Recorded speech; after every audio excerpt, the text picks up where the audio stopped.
dengan narasumber Ibu Siti Aminah dan Ibu Dr. Dia Aluyun SH. Sebelumnya, sebelum kita memulai acara ini, alangkah lebih baik kita awali dengan doa bersama agar acara ini dilancarkan dan diberi kemudahan oleh Tuhan Yang Maha Esa. Berdoa menurut kepercayaan agama dan kepercayaan masing-masing. Berdoa dimulai.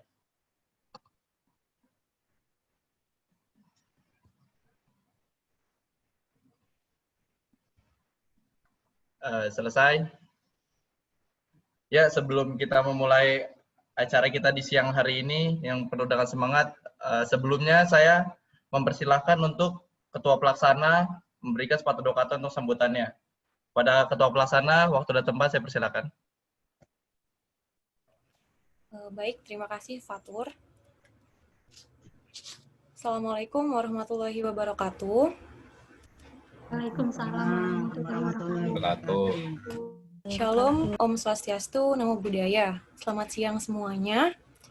Yang saya hormati, kedua pemateri kita pada hari ini, Ibu Siti Aminah Tardi selaku Komisioner Komnas Perempuan, Ibu Dia Aluyun selaku dosen Fakultas Hukum Universitas Brawijaya, dan Ketua Umum Brawijaya Mutker Community atau yang mewakili Kak Justisia Rotayumi, dan teman-teman peserta webinar pada siang hari ini. Terima kasih saya ucapkan kepada seluruh pihak yang terlibat dan hadir dalam webinar pada hari ini. Mohon maaf apabila terdapat kekurangan dan hambatan yang nantinya akan kami jadikan sebagai bahan evaluasi ke depannya. Semoga dari diskusi kita pada hari ini dapat menambah wawasan dan pengalaman kita yang dapat bermanfaat bagi kita sendiri maupun orang lain. Silahkan dimanfaatkan ruang diskusi kita pada hari dengan sebaik-baiknya. Akhir kata dari saya, terima kasih. Selamat menikmati jalannya acara webinar. Wassalamualaikum warahmatullahi wabarakatuh. Ya, terima kasih. Waalaikumsalam. Selanjutnya saya akan mempersilahkan Ketua Umum Brawijaya Mutker Community untuk memberikan sepatah dua kata untuk kata sambutannya. Waktu dan tempat saya persilakan. Tes, suara aku kedengeran ya? Kedengeran, Kak? Oke. Assalamualaikum warahmatullahi wabarakatuh. Shalom, Om Swastiastu, Namo Buddhaya. Puji syukur saya panjatkan kepada Tuhan Yang Maha Esa, karena berkat kebaikan dan rahmat-Nya lah, kita dapat berkumpul pada siang hari ini dalam acara webinar Catcalling Sebuah Pujian, Hinaan atau Pelecehan. Yang terhormat, narasumber webinar kita hari ini, yaitu Ibu Siti Aminah Tardi, yang merupakan Komisioner Komnas Perempuan, dan juga Dr. Dia Aluyun SHMH, yang merupakan dosen Fakultas Hukum Universitas Brawijaya. Terima kasih Ibu Siti dan Ibu Dia sudah meluangkan waktu Ibu dan bersedia untuk menjadi pembicara kami pada hari ini. Merupakan suatu kebanggaan bagi kami Brawijaya Mutker Community dapat bekerja sama dengan Ibu di webinar kita hari ini. Yang terhormat, jajaran pengurus inti Brawijaya Mutker Community 2019-2020, yang saya banggakan adik saya, Safia Nurasanti, selaku Ketua Pelaksana webinar kita hari ini, serta peserta kegiatan webinar sekalian. Tidak banyak yang bisa saya sampaikan. Pada intinya, saya mengucapkan terima kasih kepada Divisi Eksternal yang sudah mempersiapkan program ini dengan sangat baik, sehingga bisa terwujud hari ini dengan menghadirkan dua pemateri yang sangat luar biasa. Besar harapan saya dari webinar hari ini, kita dapat mendapatkan pembelajaran dan juga bisa menginspirasi kita semua tentang isu-isu yang sebenarnya ada di sekitar kita, yang mengenai catcalling ini. Dan semoga hasil dari diskusi ini dapat menjadi pembelajaran bagi kita semua. Sekian kata sambutan yang saya bisa sampaikan. Kurang lebihnya mohon maaf. Terima kasih telah menghadiri seminar kita hari ini. Kiranya dipergunakan sangat-sangat baik.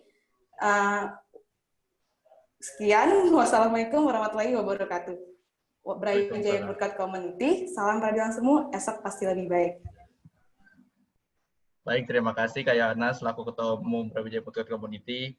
Dan selanjutnya sebenarnya ada kata sambutan dari Wakil Dekan Bidang Kemahasiswaan Fakultas Hukum Universitas Brawijaya, yaitu Pak Sakti, cuman beliau berhalangan hadir. Sangat disayangkan sekali. Sebelumnya, sebelum lanjut ke acara selanjutnya, saya akan membacakan tata tertib webinar terlebih dahulu ya. Tata tertib webinar yang pertama, peserta wajib berpakaian bebas yang rapi. 2. Peserta diharapkan bergabung pada pukul 13.30. 3. Acara akan dimulai pada pukul 14 tepat yang sudah kita jalani. 4. Pastikan koneksi internet stabil dan dapat mengakses Zoom. Link yang telah diberikan. 5. Peserta akan masuk ke room Zoom setelah dikonfirmasi oleh host. 6. Peserta wajib menghidupkan kamera selama webinar berlangsung. 7. Peserta wajib mengikuti webinar dalam kondisi yang kondusif, tidak tiduran, tidak berisik, dan mengikuti dengan seksama. 8. Peserta wajib menggunakan format nama dalam webinar seperti webinar catcalling underscore nama audiens, seperti yang sudah beberapa audiens sudah terapkan. Yang ke-9, selama acara berlangsung, wajib mematikan mikrofon. Yang ke-10, dalam sesi tanya-jawab, pertanyaan diajukan melalui fitur chat. Yang ke-11, jika koneksi terputus atau terjadi kendala, mohon masuk kembali ke dalam room Zoom. Yang ke-12, peserta yang mendapatkan e-sertifikat adalah yang menaati peraturan webinar dan mengikuti sampai selesai. Yang ke-13, e-sertifikat akan diberikan paling lambat 10 hari setelah webinar berlangsung ke email peserta yang dicantumkan pada form pendaftaran. Diharapkan mengerti ya semua peraturan webinar ini. Selanjutnya akan masuk ke pemaparan materi dari para pemateri. Sebelumnya, saya perkenalkan dulu dua pemateri. Yang pertama ada Ibu Siti Aminatardi, panggilannya Bu Ami ya Bu, benar? Dari Komnas Perempuan. Dan yang kedua ada Budia Aluyun dari dosen Fakultas Hukum Universitas Brawijaya. Bu Ami, sehat Bu Ami? Sehat, alhamdulillah teman-teman. Alhamdulillah, diberi kesehatan selalu ya Bu di pandemi yang seperti ini. Amin. Budia, sehat Budia? Alhamdulillah sehat. Alhamdulillah, selalu diberi kesehatan ya Bu di masa pandemi ini. Sebelum masuk ke sebelum masuk ke pemaparan materi, alangkah baiknya kita lebih kenal dulu dong, pasti harus lebih kenal sama materinya. Mari kita buka CV-nya, bisa kita bersama, moderator.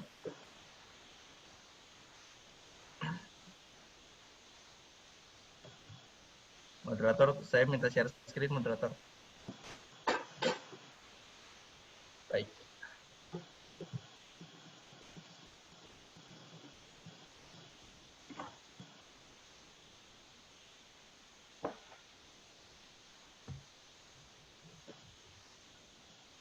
Nih, nge-like pada saudari Olga, belum muncul.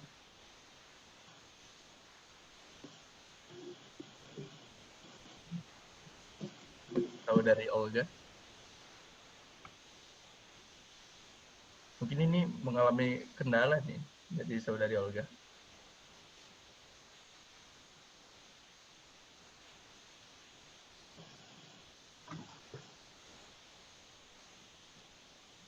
Saudari Olga, apakah belum bisa diatasi? Ini sepertinya mengalami kendala nih.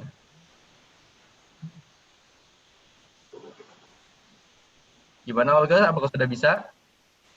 Ini audiens sudah sangat bersemangat untuk mengikuti webinar pada siang hari ini yang penuh dengan keberkahan di hari Jumat yang ceria. Kita harus dengan semangat juga.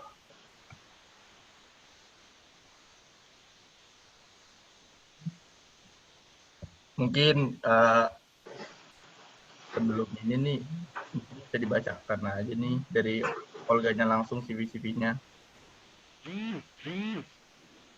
Dengan pemateri pertama yang akan memberikan materinya, membagikan ilmu pengetahuannya, ada Ibu Siti Aminah dari Komnas Perempuan. Mungkin karena lagi kendala seperti ini, akhirnya bisa juga, alhamdulillah.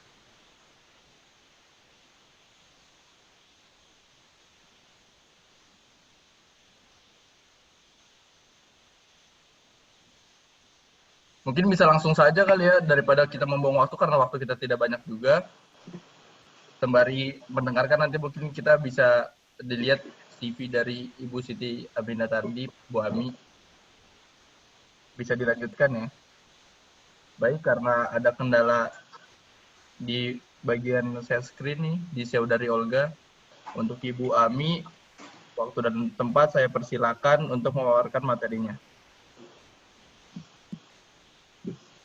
Ya, terima kasih teman-teman. Selamat siang. Assalamualaikum warahmatullahi wabarakatuh. Waalaikumsalam. Ya, terima kasih untuk Fakultas Hukum Brawijaya yang mengundang saya ke acara webinar ini. Brawijaya buat saya bukan fakultas hukum yang baru karena sebelumnya di lembaga saya yang dulu itu kerap bertandang ke Brawijaya, khususnya ke LKBH Fakultas Hukum Brawijaya, kemudian ke PPO Toda ya, ada ya, masih PPO Toda juga untuk membangun perspektif keadilan sosial di dalam mata kuliah di yang hostnya waktu itu adalah Brawijaya. Saya akan bisa tolong saya diizinkan untuk share screen operatornya bisa atau saya jadikan co-host sehingga bisa share screen. Oke, terima kasih. Saya diminta oleh teman-teman untuk bicara catcalling gitu ya. Tapi sebelum kita bicara catcalling, kita harus lihat yang agak besar. Catcalling itu hanya kecil sekali gitu ya. Catcalling itu adalah bagian dari pelecehan seksual. Pelecehan seksual itu bagian dari kekerasan berbasis gender, ya, atau bagian dari kekerasan seksual. Kekerasan seksual bagian dari kekerasan berbasis gender. Jadi catcalling itu ibaratnya dia spesifik ya. Jadi ada kekerasan berbasis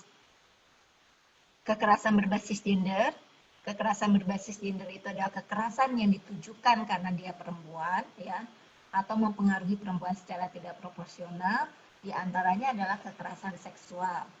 Kekerasan seksual itu salah satu bentuknya adalah pelecehan seksual. Pelecehan seksual ini salah satu bentuknya adalah catcalling. Jadi saya tidak spesifik menyampaikan catcalling ANSI, tapi mengajak teman-teman melihat lebih luas. Apa sih di balik catcalling itu gitu ya. Jadi itu adalah kekerasan berbasis gender. Nah, saya mau ngajak teman-teman melihat jumlah kekerasan terhadap perempuan 12 tahun terakhir ini naik 800% dalam catatan Komnas Perempuan. Atau kalau kita lihat di tahun 2019 ya, ini bentuk-bentuk kekerasan terhadap perempuan ada di ranah rumah tangga atau personal, ranah komunitas, dan ranah negara. Dan kalau kekerasan seksual kita bisa lihat di personal ada 2.807, di komunitas 2.091, sehingga total ada 4.898 kasus kekerasan seksual. Ya. Nah, itu kekerasan seksual. Ini saya lewatkan aja, tapi teman-teman bisa baca bentuk-bentuk kekerasan berbasis gender ini. Bisa dilihat ini nomor 19 ini adalah pelecehan seksual yang akan kita bicarakan. Nah, lantas apa pelecehan seksual? Jadi, pelecehan seksual itu adalah unwelcome attention atau unwelcome behavior. Perhatian atau perilaku seksual yang tidak diinginkan, ya. Ini bisa terjadi di ranah personal maupun publik, termasuk di dunia kerja, termasuk di dunia pendidikan. Ya. Komnas Perempuan ya mencatat terjadi 520 kasus pelecehan seksual di ranah publik, 137 kasus pelecehan seksual di ranah domestik di tahun 2019. Kemudian ada survei dari Koalisi Ruang Publik Aman. Mereka melakukan survei kepada 62.224 responden di tahun 2018 dan mereka menemukan bahwa 3 dari 5 perempuan itu pernah mengalami pelecehan seksual di ruang publik. 1 dari 10 laki-laki pernah mengalami pelecehan seksual di ruang publik. Apa saja bentuknya? Itu ada 19 bentuk pelecehan seksual di ruang publik. Di antaranya adalah catcalling. Itu survei ya, teman-teman bisa akses juga di website Koalisi Ruang Aman. Jadi pelecehan seksual itu ada yang fisik dan non-fisik. Yang fisik itu misalnya mencium, memeluk, meremas, mengelus, menggesekkan alat kelamin. Yang gampangnya itu body contact, ya, terjadi persentuhan antara tubuh seseorang dengan tubuh yang lain. Tapi sentuhan itu tidak dikehendaki, tidak diundang, tidak diinginkan ya oleh salah satu, oleh korban khususnya. Ini disebut pelecehan seksual fisik. Nah, yang akan kita banyak bicarakan siang ini adalah pelecehan seksual non fisik. Ya, yang kerap kali ini dianggap biasa, dianggap normal, diberikan hal-hal yang glorifikasi gitu ya, sebagai bentuk nilai-nilai memang begitu, seperti itu ya. Pertama, eye escalator. Ini maksudnya itu adalah melihat perempuan dari atas ke bawah, dari bawah ke atas. Melihat dalam cara penampilan, cara berpakaian. Ini bisa terjadi misalnya ketika perempuan masuk ke ruang kerja atau ruang kuliah atau menghadapi wawancara, itu dilihat penampilan dari atas ke bawah, itu eskalator. Kemudian lelucon seksual atau ejekan seksual berulang, candaan atau sindiran, langsung atau tidak langsung. Langsung ini bisa langsung ya diomongin gitu ya. Kalau tidak langsung itu bisa melalui nota, memo, email, WA gitu ya. Kemudian pelecehan seksual verbal. Ini hampir sama dengan di atas bentuknya. Berulang kali berdiri terlalu dekat atau bertujuan menyentuh ya. Ini misalnya terjadi di ruang-ruang kerja, di pelecehan seksual di ruang kerja. Itu sengaja mendekat yang kesannya seolah-olah itu tidak sengaja, tapi sebenarnya tujuannya adalah untuk menyentuh perempuan atau salah satunya. Berkali-kali meminta untuk bersosialisasi dalam artian kencan, kemudian walaupun misalnya sudah ditolak, tidak tertarik atau tidak menunjukkan ketertarikan, tapi terus saja entah mendekati, terus saja berkirim pesan, terus saja menguntit, seperti itu ya. Kemudian memberikan hadiah atau meninggalkan benda-benda sugestif secara seksual. Misalnya ngasih gambar atau ngasih video yang ada konten pornografinya, kaset gitu ya, atau ngasih apa yang sugestif secara seksual, atau ngasih pakaian dalam. Kemudian berulang-ulang membuat gerakan sugestif secara sosial. Ini gestur ya, misalnya ajakan bercinta itu setiap daerah berbeda-beda ya. Misalnya ada yang kalau salaman, kalau yang fisik ya, itu jarinya di yang tengah itu digerakkan. Itu kan bahasa simbol untuk mengajak hubungan seksual. Atau gerakan sugestif itu semacam mengajak, memperagakan gerakan-gerakan seksual seperti itulah. Kemudian membuat atau memposting gambar, kartun atau materi tidak pantas lainnya yang merendahkan martabat atau seksual secara online atau disebut sexting, sexual texting. Dan ini saya mengharap teman-teman juga berhati-hati untuk sexting, karena Komnas Perempuan maupun lembaga penyedia layanan di dalam masa COVID ini mendapatkan lonjakan kasus untuk kekerasan berbasis gender online. Dan pelecehan seksual dalam konteks kekerasan berbasis gender online itu salah satunya sexting. Jadi kita buka WA atau tahu ada gambar organ kelamin, ada video hubungan seksual masuk ke WA kita. Atau foto-foto kita dipakai, didoxing gitu ya. Digunakan, dikirim email, akun menggunakan foto kita, atau foto kita digunakan untuk membangun narasi hubungan seksual yang texting tadi. Kemudian yang pelecehan seksual non fisik lainnya adalah menguntit yang mengganggu kehidupan pribadi.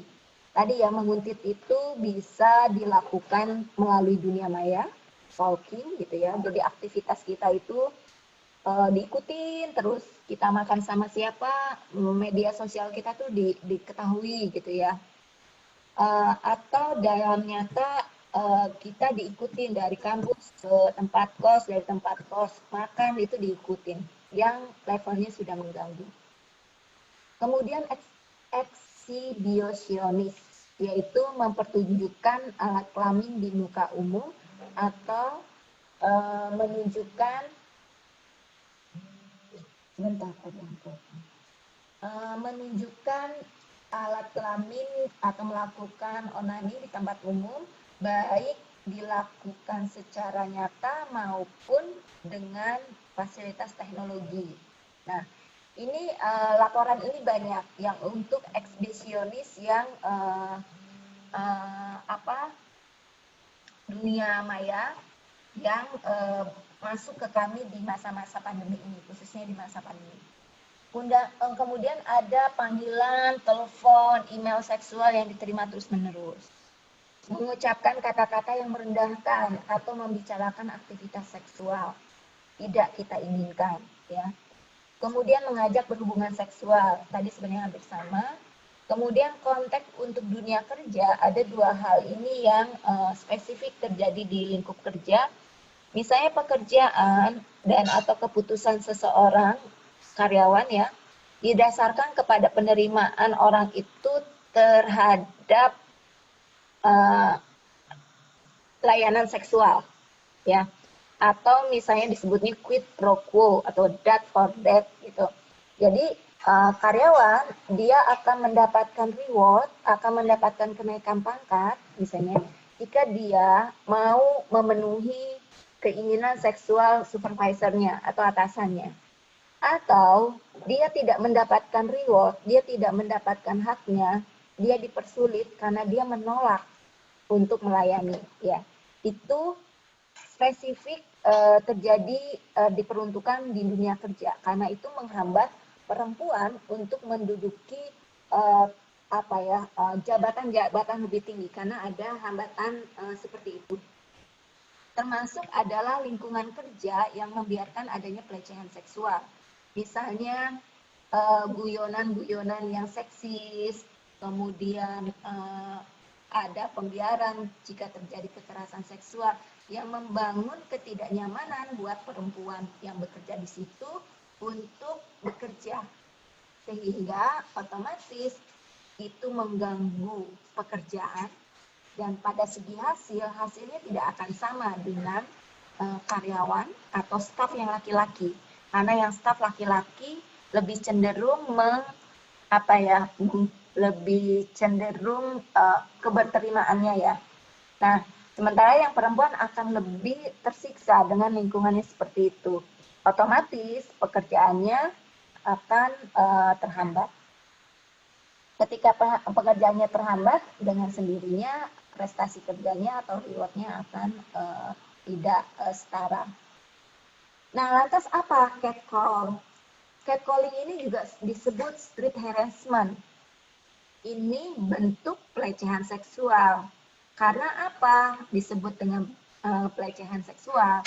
Karena ini berakar dari objektifikasi seksual perempuan. Tubuh perempuan dianggap sebagai objek untuk diobjektifikasi melalui catcalling itu. Jadi catcalling itu adalah disrespect laki-laki terhadap perempuan. Nah, bagi yang saya baca, karena saya belum pernah jadi laki-laki ya, itu dianggap sebagai bahan bercandaan atau upaya untuk menarik diri, gitu. Tapi buat perempuan minimal yang disurvei itu merasakan ketidaknyamanan dengan catcalling itu. Kalau pertanyaan dari webinar ini, apakah catcalling itu hinaan, pujian, atau pelecehan seksual? Tentu dalam konteks ini kita bisa lihat bahwa catcalling adalah pelecehan seksual karena menunjukkan ketidak menghormati perempuan, ketidak menghormati tubuh perempuan, menjadikan atau akar dasarnya itu dari cara memandang tubuh perempuan. Tubuh perempuan dianggap sebagai objek untuk memuaskan laki-laki, gitu ya. Kemudian pertanyaannya, aturannya gimana di Indonesia? Di Indonesia pelecehan seksual itu dalam term hukum itu belum ada, ya. Silakan dicek. Ada sih di undang-undang HAM ya, tapi itu juga tidak ada definisinya. Pelecehan seksual ini kalau disepadankan di dalam kitab undang-undang hukum pidana adanya pencabulan. Pencabulan itu adalah pelecehan seksual fisik. Yang belum ada aturannya adalah pelecehan seksual non-fisik. Ya. Walaupun mungkin kalau itu terjadi di ruang publik, seperti misalnya begal payudara gitu ya, ekspresionis di taman gitu ya, itu bisa saja dikenakan 381. Tapi secara umum hal yang tadi ya, itu belum ada aturannya di dalam hukum kita.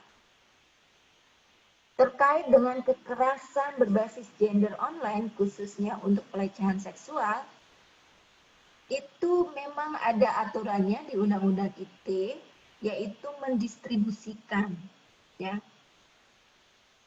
Tapi yang harus diingat di sini, ketika ada kata mendistribusikan konten asusila atau konten yang mengandung muatan pornografi, teman-teman itu berpotensi yang korban ya, itu berpotensi juga dikriminalisasi karena misalnya ikut berperan serta gitu atau mendistribusikan. Contoh yang mungkin kita lihat untuk pelecehan seksual siber, contohnya di Starbucks. Di Starbucks itu, yang tadi bentuknya belum masuk ya, mengintip. Mengintip itu adalah salah satu bentuk pelecehan seksual. Tapi kan tidak ada aturan hukumnya. Mengintip mau dihukum dengan cara apa? Tapi karena itu diviralkan, diunggah, yang dijadikan tersangka siapa? Yang dijadikan tersangka bukan yang mengintip, tapi yang mengunggah ke media sosial. Ya, karena dia merekam dengan handphonenya temannya yang lagi ngintip. Gitu. Atau fetis jari, pakai apa dihukumnya? Nggak ada. Akhirnya digunakan undang-undang ITE, yaitu menimbulkan ketakutan. Ya, kontennya itu menimbulkan ketakutan. Bukan aktivitas dia fetisnya, tapi kontennya itu yang menimbulkan ketakutan. Pakailah undang-undang ITE. Atau banyak kasus yang saya sangat meminta teman-teman mahasiswi, tolong jangan berfoto atau membuat konten intim dengan pasangan, karena itu bisa jadi menjadi alat kontrol pasangan, dan ketika terjadi masalah sesuatu, itulah yang dijadikan alat untuk mengontrol dalam bentuk revenge porn atau disebarluaskan melalui media sosial. Dan itu menjadi, kalau tadi pagi kami mendiskusikan hal ini dengan Mbak Reskrim, dengan KPPA, Menko Info, karena lonjakan kasusnya yang luar biasa, jejak digital itu abadi. Ya, jadi tolong itu juga saya nggak tahu, tapi tolong teman-teman pelajari, tolong membangun kesadaran bahwa jangan melakukan konten-konten yang belum waktunya, ataupun kalau yang sudah menikah tidak perlu juga mereka menyimpan foto dan segala macam gitu ya, karena itu berpotensi untuk tersebar. Dan ketika sudah tersebar, proses take-down-nya, proses pengajuan untuk pembersihan digitalnya itu juga luar biasa. Jadi kalau misalnya program ini teman-teman menjadikan program khusus yang moot court, selain catcalling atau isu pelecehan seksual, tolong juga teman-teman belajar digital security. Ya, karena generasi teman-teman itu hidup di dunia maya dan itu potensi kejahatannya luar biasa. Ya. Sementara respon negara, respon hukum, lembaga penyedia layanan kita belum utuh, belum memiliki sepenuhnya. Itu untuk pelecehan seksual di dunia maya yang saat ini sedang melonjak, dan salah satu cara untuk mencegahnya adalah kita tahu dan kemudian melakukan pencegahan. Lantas apa kaitannya dengan catcalling? Kekerasan, catcalling itu adalah bagian kecil dari pelecehan seksual. Tapi ketika kita tidak menyatakan ini sebagai bentuk kekerasan, maka kita menormalisasi, kita membenarkan. Otomatis dalam bentuk yang lebih besar, kita pun mungkin akan memberikan pemakluman. Ketika hal itu terjadi, maka yang akan terjadi, kita tidak menjadikan isu-isu kekerasan terhadap perempuan, isu kekerasan yang ada di lingkungan kita itu sebagai hal yang harus dicegah, sebagai hal yang harus kita tanganin, dan sebagai hal yang tidak perlu disupport ketika korbannya berbicara. Ini saya kaitkan dengan RUU penghapusan kekerasan seksual, dan teman-teman harus bangga karena salah satu dari tenaga pengajar Brawijaya itu Bu Luki itu intens dalam memberikan masukan terhadap perumusan RUU penghapusan kekerasan seksual. Nah, di dalam RUU penghapusan kekerasan seksual kita mendefinisikan pelecehan seksual itu sebagai bentuk tindakan fisik atau non fisik yang tadi ya berkaitan dengan tubuh seseorang atau hasrat seksual sehingga mengakibatkan orang lain itu terintimidasi, terhina, direndahkan, dan dipermalukan. Kemudian berarti ini dikriminalisasi. Ya, pelecehan seksual fisik dan non fisik itu adalah kita dorong menjadi tindak pidana. Untuk pelecehan seksual non fisik ya sifatnya adalah delik aduan. Jadi ketika ada kampanye yang mengatakan masa kita sweet-sweet aja nanti di penjara gitu ya. Tolong juga membaca RUU penghapusan kekerasan seksualnya secara utuh. Jadi ini delik aduan, teman-teman tahu apa maksudnya delik aduan? Bahwa itu hanya bisa menjadi tindak pidana ketika itu diadukan oleh korban. Kemudian bentuk sanksinya itu bukan penjara, tapi dialternatifkan kurungan atau kerja sosial atau rehabilitasi khusus dalam bentuk konseling perubahan perilaku. Nah, mengapa ini menjadi penting? Kalau kita menyepakati bahwa tidak seorang pun boleh mendapatkan kekerasan, termasuk kekerasan seksual, baik laki-laki maupun perempuan, maka semua bentuk kekerasan seksual harus dinyatakan dilarang. Ketika itu dinyatakan dilarang oleh sebuah produk undang-undang, maka undang-undang ini mendorong apa yang disebut rekayasa sosial, agar di dalam masyarakat ada perubahan perilaku dari menjadikan tubuh perempuan sebagai objek menjadi tidak. Menjadikan hal-hal yang berkaitan dengan seksualitas, seksual sebagai pembicaraan atau candaan perendahan terhadap tubuh perempuan itu menjadi tidak. Yang intinya mendorong kita lebih menghormati tubuh manusia sebagai ciptaan Tuhan. Itu kemudian di mana kalau terjadi ini standar ya untuk pengamanan barang bukti, mencari bantuan dan laporkan. Itu saja dari saya. Tadi saya belum kenalan sama moderatornya. Saya kembalikan ke moderator. Ya, terima kasih Bu Ami atas materi yang telah disampaikan. Karena berhubung tadi perkenalannya belum ya, sekarang saya akan memperkenalkan Bu Ami sebagai selaku pemateri kita. Ibu Ami pendidikannya SD Negeri 04 Jakarta, SMP-nya Negeri 1 Jakarta, SMA-nya Negeri 4 Jakarta, S1-nya Ilmu Hukum Fakultas Hukum Universitas Diponegoro. Ini di Diponegoro, Bu, kalau misalnya di sekarang, dia juara mulu nih, Bu, muting-mutingnya dia selalu bergengsi di lomba, di muting-mutingnya. Terus untuk kursus magangnya, visiting scholarship di Columbia University New York tahun 2011-2012 dengan fokus di isu hak kebebasan beragama dan hak perempuan. Internship di New York Asian Women Center untuk layanan terhadap perempuan Asia korban kekerasan. Terus visiting scholar di Central Europe University Budapest dengan fokus pada isu perbandingan hak kebebasan beragama, berkeyakinan, internship di Roma Rights untuk layanan terhadap kelompok minoritas di Budapest.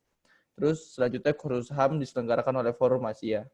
Untuk pengalaman kerjanya, peneliti Indonesian Legal Research Center, advokat publik Yayasan LBH Indonesia, advokat publik LBH APIK Semarang, advokat publik Lembaga Perlindungan Anak Jawa Tengah, volunteer kelompok kerja keadilan gender dan HAM LBH Semarang, staf peneliti Yayasan Warung Konversi Indonesia Jambi, staf volunteer Yayasan Swasti Anissa.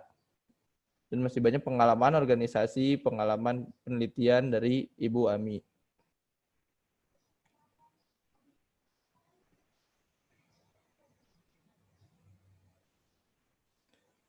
Wah, ini banyak sekali nih pengalaman-pengalaman Ibu di sini nih, Bu. Ibu emang pas membagikan ilmunya ke audiens-audiens yang hadir di sini. Terima kasih Bu atas sharing dari ilmu pengetahuannya. Semoga ilmu Ibu diberikan keberkahan karena selalu di-sharing kepada audiens-audiens. Terima kasih Bu. Selanjutnya ada pemateri selanjutnya adalah Bu Dia Luyun. Sebelumnya saya akan memperkenalkan Ibu Dia. Nama lengkap dengan gelar Dr. Dia Luyun SH MH. Jabatannya Ibu ini sebagai dosen, jabatan strukturalnya asisten ahli atau sekretaris BPPM. Lahir di Malang.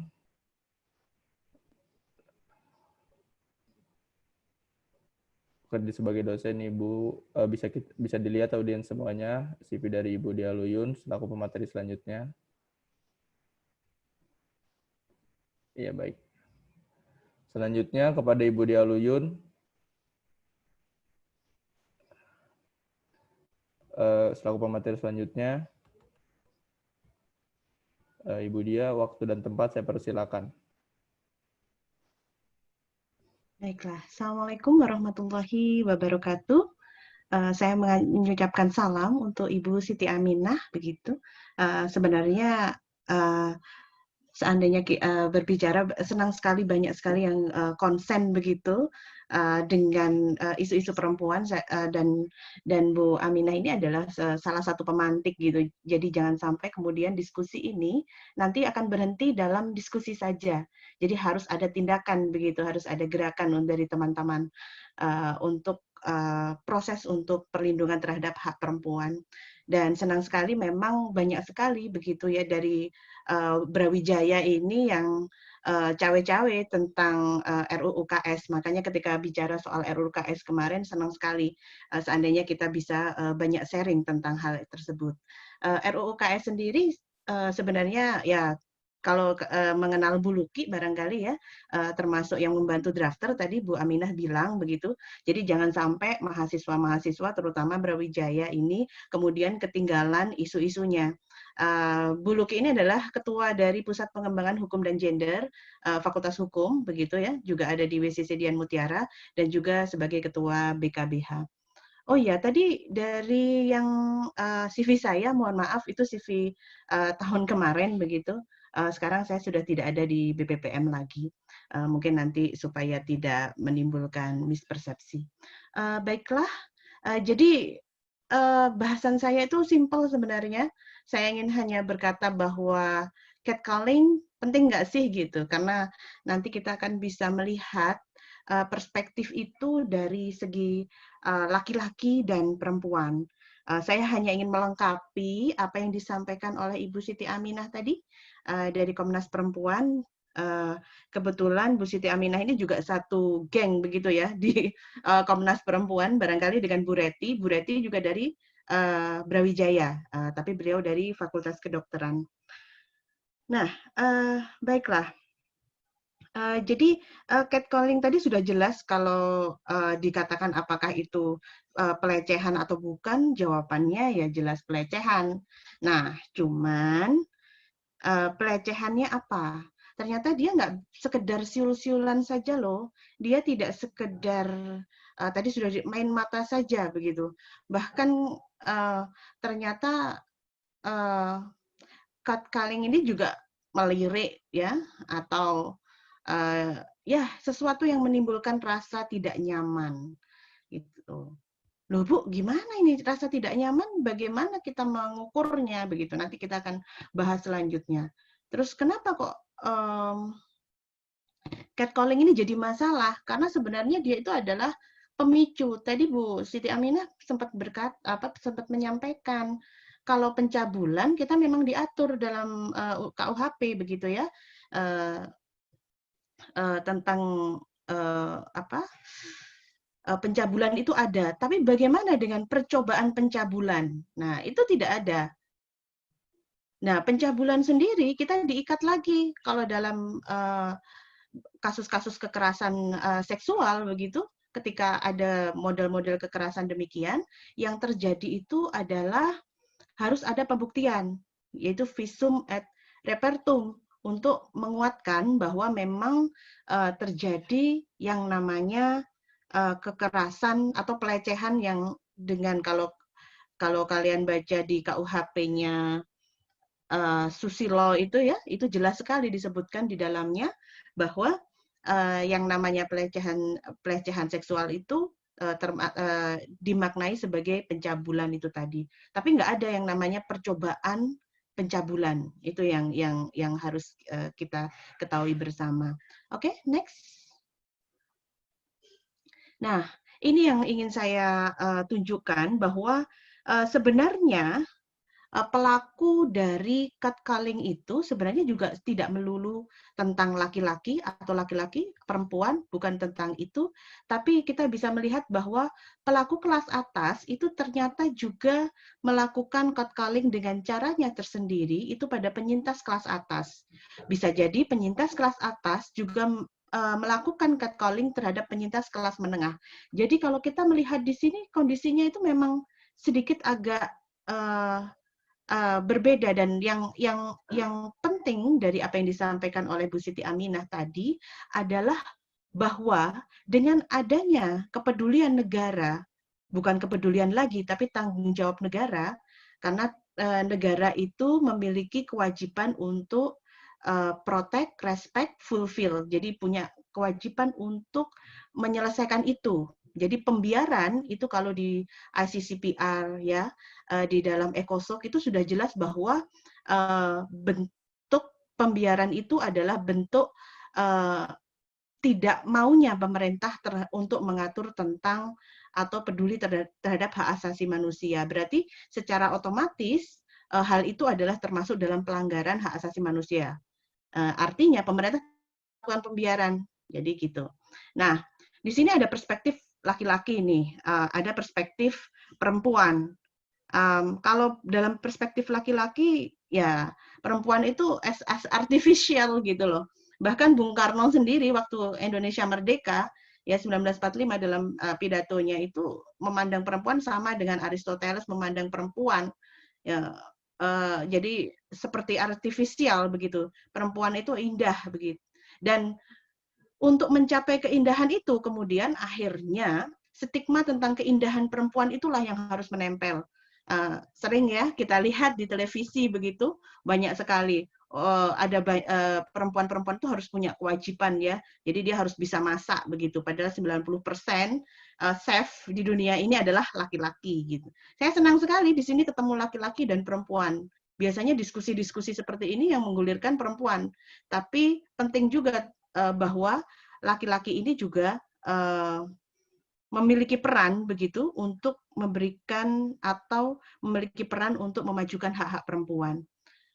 Jadi nanti mungkin teman-teman yang laki-laki juga bisa sharing di situ. Jadi cantik, indah, putih, glowing lah, yang kulitnya putih lah, yang kemudian seksi dan seterusnya begitu. Jadi seolah-olah nih kalau perempuan dengan model yang berbeda seperti yang disebutkan ini itu enggak aneh lah jadi perempuan. Atau mungkin misalnya perempuan pakai celana itu berbeda. Kalau sekarang mungkin tidak terlalu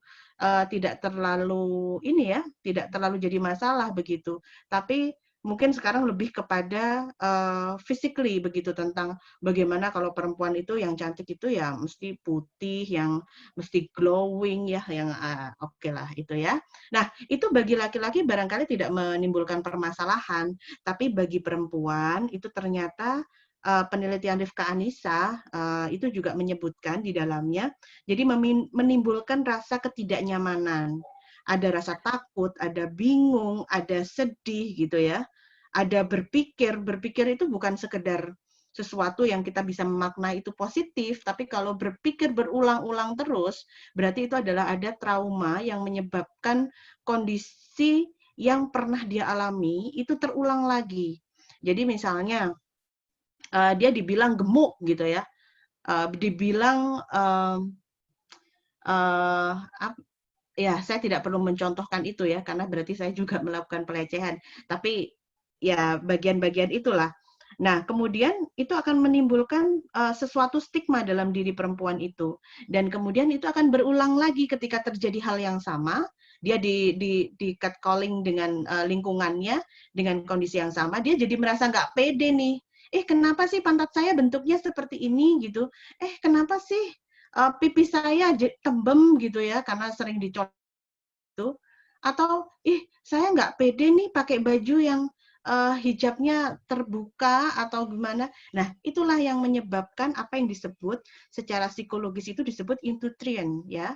Nah, dan pada level tertentu itu akan menyebabkan apa yang disebut dengan kehilangan kepercayaan diri.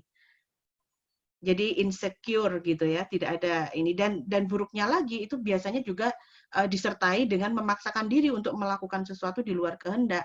Jadi yang tadinya tidak melakukan sesuatu jadi melakukan sesuatu. Misalnya dengan itu tadi kemudian misalnya dia nggak mau nih berhijab gitu, tapi kemudian dengan kondisi-kondisi demikian dia jadi terpaksa harus berhijab begitu. Dan banyak sekali ternyata perempuan-perempuan yang mengalami kondisi yang semacam itu.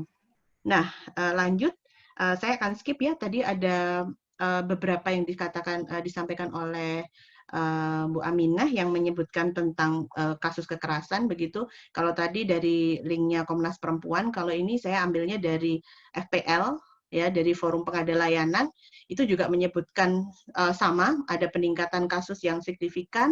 Bahkan kemarin waktu di Jawa Timur, jadi Jawa Timur ini kan salah satu percontohan karena memiliki pusat pelayanan terpadu begitu ya.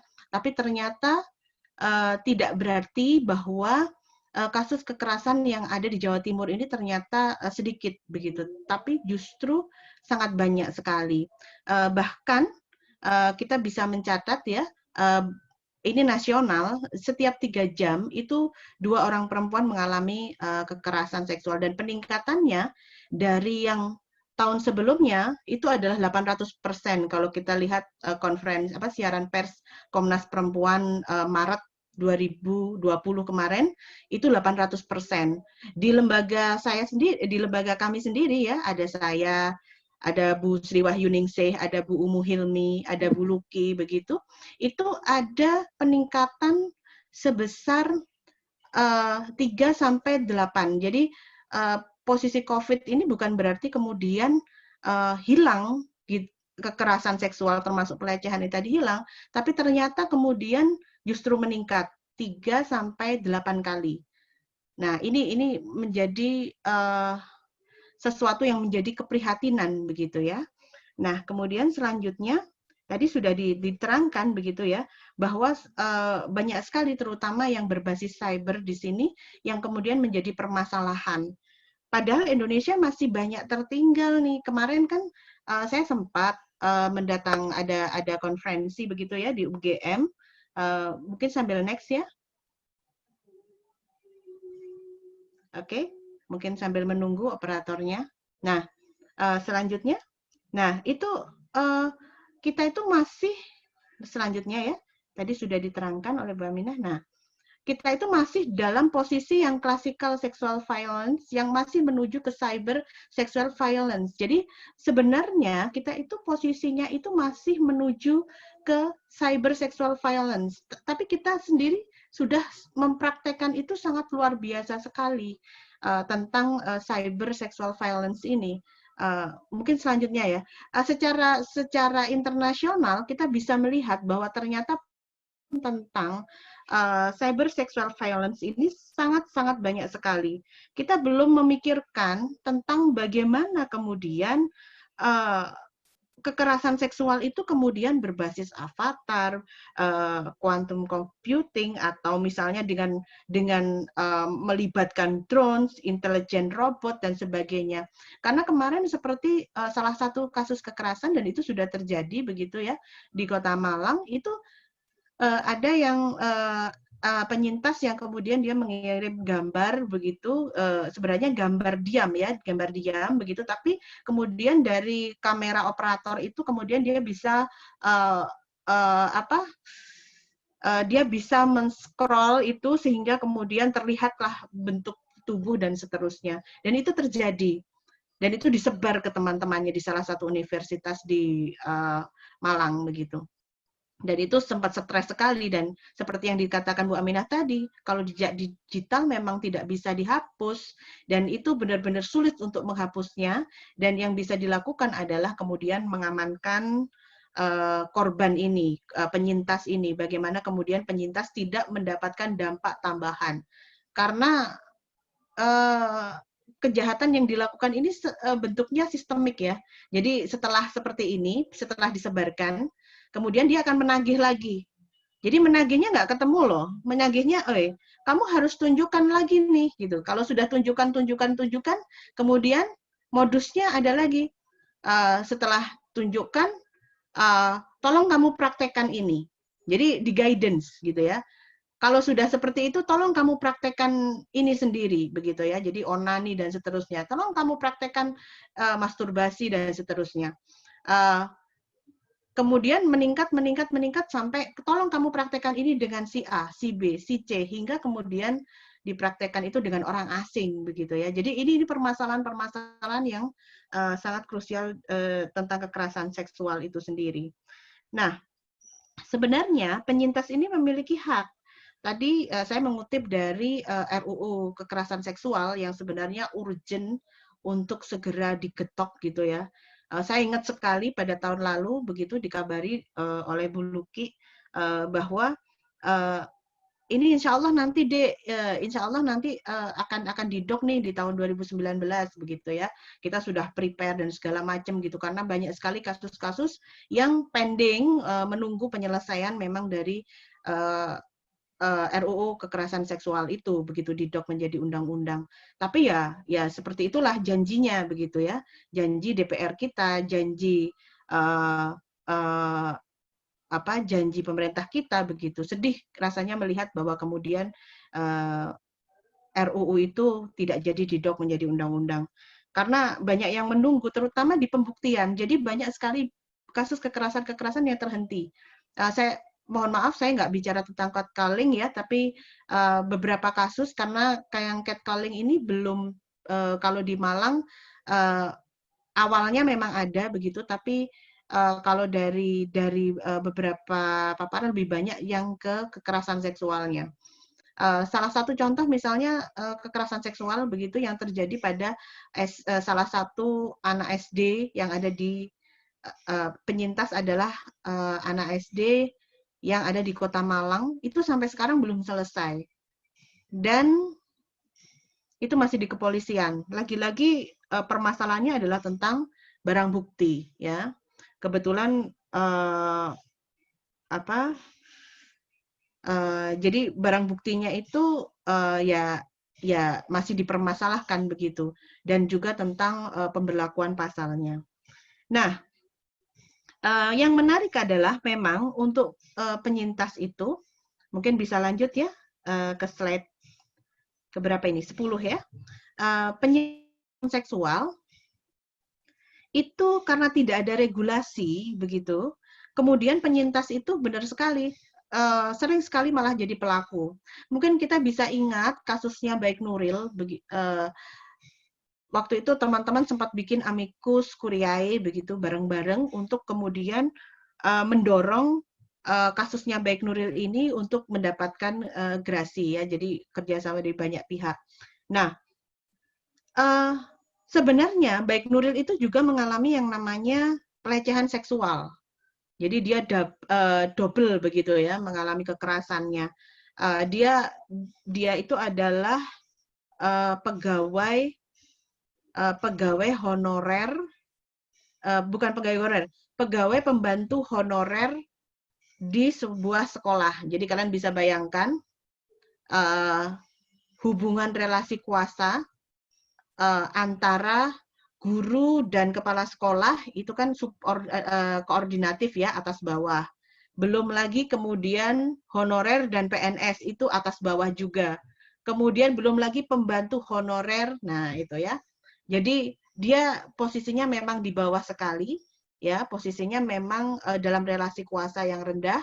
Nah kemudian dia menyampaikan itu kepada teman PNS-nya begitu, yang kemudian teman PNS-nya juga nggak pede untuk mengungkap itu dan kemudian menunjukkan itu pada pengawas sekolah dan seterusnya dan akhirnya kemudian tersebar. Akhirnya yang kena Baik Nuril karena diancam dengan Undang-Undang ITE. Tapi bagaimana kemudian perilaku si Haji Muslim ini yang menelpon Baik Nuril begitu dan menceritakan tentang hubungan seksual yang dia lakukan. Nah, itu justru luput dari kacamata hukum kita. Jadi hukum kita itu kalau dalam tulisan Philippus M. Hajon kenapa dulu amandemen Undang-Undang Dasar itu dilakukan, salah satunya itu karena penegakan hukum itu masih meninggalkan atau masih berfokus pada legal masculine approach. Jadi penegakan hukum kita masih cenderung pada pemikiran laki-laki, sehingga kemudian banyak hal itu merugikan perempuan. Nah, untuk pidana pelecehan seksual sendiri tadi sudah disebut ya, memang pelecehan seksual itu ada dalam Undang-Undang 39 tahun 99, tapi tidak ada rumusannya karena seperti yang kita ketahui bahwa ada kekurangan yang utama dalam Undang-Undang 39 tahun 99 itu adalah bahwa Undang-Undang 39 tahun 99 hanya mendeklar tentang hak-hak asasi manusia, tapi kemudian tidak memberikan sanksi kecuali pada pelanggaran HAM berat begitu, yang kemudian itu diatur dalam pengadilan HAM, undang-undang tentang pengadilan HAM. Tapi tentang pelanggaran-pelanggaran yang tidak dianggap berat begitu, pelanggaran lainnya itu tidak ada hukumannya atau tidak ada sanksi pidananya. Nah, kalau dalam RUU penghapusan kekerasan seksual bisa dicek di slide ke-12 bahwa di pasal 11 itu pelecehan seksual itu termasuk kekerasan seksual. Kemudian di pasal 113 dan 118 itu pidananya 1 sampai 2 tahun pidana ya penjara. Tapi itu bisa dengan penambahan atau pemberatan jika penyintas itu adalah anak, disertai dengan pelecehan fisik, kemudian dilakukan oleh orang terdekat atau tokoh yang dianggap sebagai panutan begitu, atau orang dengan kerentanan. Jadi misalnya disabilitas. Ya, ini termasuk ada penambahan. Jadi ada hukuman tambahan di situ. Dan ini adalah sesuatu yang menarik begitu karena di dalam RUU ini kalau misalnya teman-teman ada yang mengkaji pidana, barangkali juga mengingat ada yang disebut Prof. Barda pernah bilang bahwa ada yang disebut dengan restoratif justice, bagaimana menghukum itu menyelesaikan. Karena ternyata banyak sekali kasus-kasus kekerasan seksual yang kemudian pemberian psikolog begitu itu seringkali kemudian tidak tepat sasaran. Jadi kadang-kadang sebenarnya pelaku ini juga sebenarnya perlu untuk diselesaikan melalui psikolog karena banyak sekali kemudian kasus-kasus kekerasan yang pelakunya ini dibiarkan bebas begitu. Saya mencontohkan kemarin di Malang saja begitu. Banyak sekali kasus-kasus yang kemudian berujung pada mediasi. Padahal nggak ada acara kejahatan diselesaikan dengan non litigasi. Kalau kalian belajar prinsip hukum itu, yang namanya kejahatan selesainya juga dengan dwingenrecht gitu, dengan aturan yang memaksa. Nah, yang perlu dipahami adalah banyak sekali tentang tadi ya penyintas kekerasan selain tidak ada regulasi, sering penyintas malah menjadi pelaku, kemudian ada regulasi tapi delik keaduan, jadi akhirnya kemudian tidak maksimal, kemudian harus dengan visum et repertum, ya visum et psychiatrum begitu ya kalau itu memang menimbulkan dampak. Jadi dampaknya harus besar dulu untuk kemudian biar dia dapat diproses secara hukum. Nah, kemudian tidak dipahami juga bahwa penyintas itu ketika dia mengalami yang namanya catcalling itu kadang-kadang tidak serta-merta kemudian si perempuan ini atau si penyintas ini kemudian dia menganggap itu masalah. Barangkali pengulangan atau repetisi itu dari beberapa kali itu bisa jadi kemudian baru dia bisa speak up. Tapi sebelum itu dia akan mengalami fase-fase freeze. Jadi dia terdiam dulu dan kemudian dia memikirkan apa yang sebenarnya terjadi pada dirinya. Nah, kemudian yang utama itu karena kita punya lingkungan-lingkungan yang tidak mendukung perempuan untuk berbicara. Jadi misalnya halah ngono ae gitu ya kalau dalam bahasa Jawa. Alah ngono ae di masalahno. Ngono wis ta ora usah dirungokno. Nah, seperti itu ya. Sudahlah nggak usah didengarkan gitu. Atau misalnya, halah kan me iseng toh gitu. Dia lo kagum sama kamu, dia lo suka sama kamu. Loh, padahal catcalling itu adalah pelecehan. Itu tidak nyaman loh bagi perempuan. Itu tidak nyaman loh bagi anak-anak begitu. Bayangkan kalian sendiri dicowal-cowel begitu, apakah kalian nyaman atau tidak? Tidak ada satu orang pun yang nyaman ketika dia merasa dilecehkan. Dan itu yang harus kita bersama. Nah, kemudian kita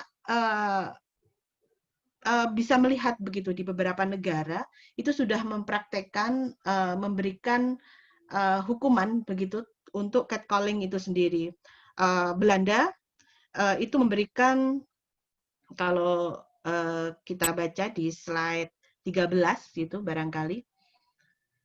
Nah, itu adalah 8.200 euro untuk dan 3 bulan penjara untuk pelaku catcalling. Ya, jadi itu termasuk kriminal. Kenapa? Karena itu membuat perempuan tidak merasa nyaman, aman berada di dalam ruang publik. Atau misalnya kasus Weinstein ya di Prancis. Kalau teman-teman lihat, kalian bisa lihat hashtag #MeToo gitu ya.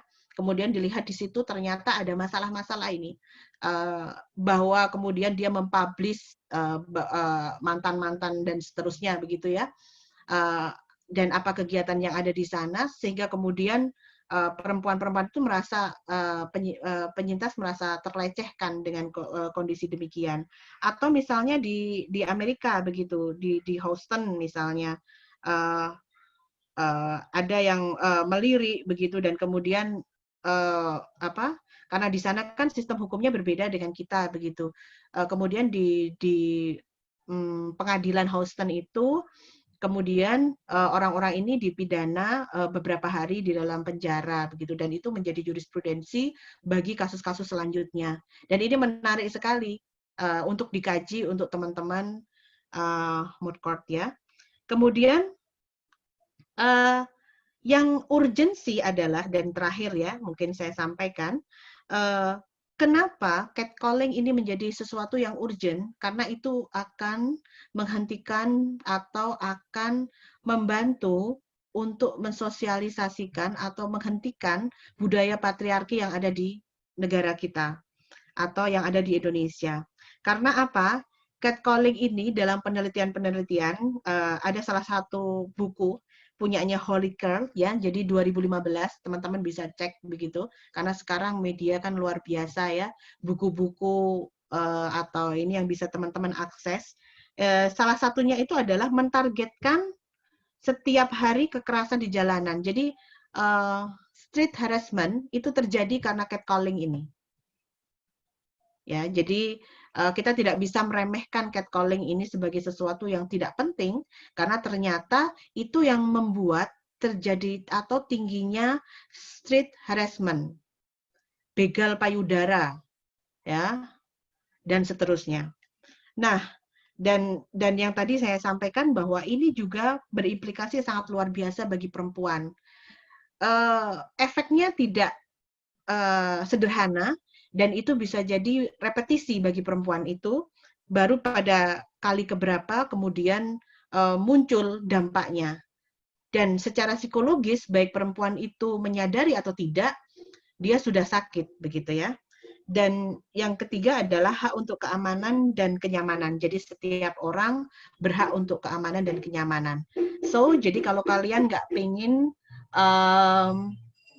ibaratnya, kalian nggak pengen memberikan ketidaknyamanan bagi orang lain, jangan lakukan itu pada orang lain ya.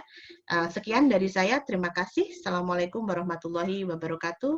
Salam sejahtera.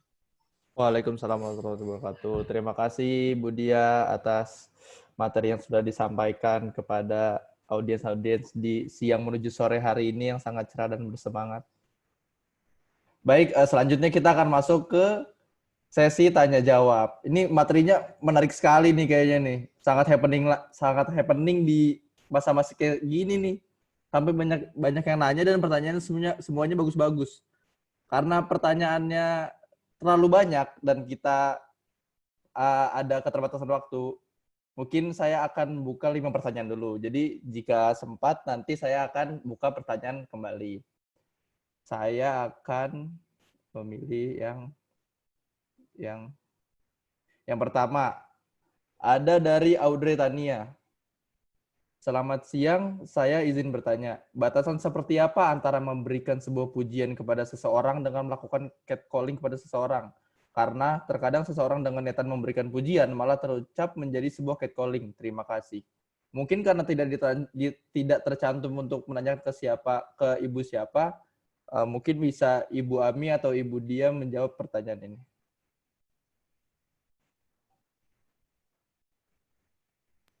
Oke, ini langsung dijawab atau Ya, kayaknya langsung. nanti jadi satu aja ya?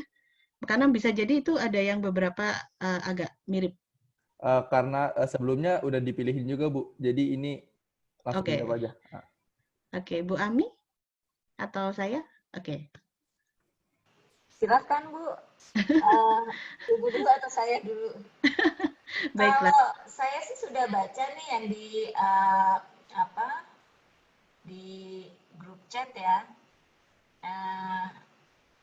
Kalau yang tadi pertanyaan batasan pujian dan catcalling itu sebenarnya kembali ke definisi tadi. Apakah itu nyaman atau tidak, ya kan?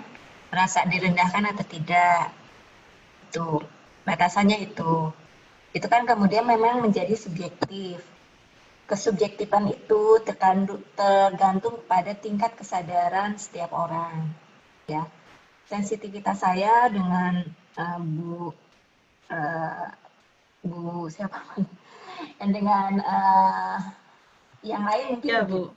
Ya, dengan Bu Dian atau Bu Uyun itu mungkin berbeda.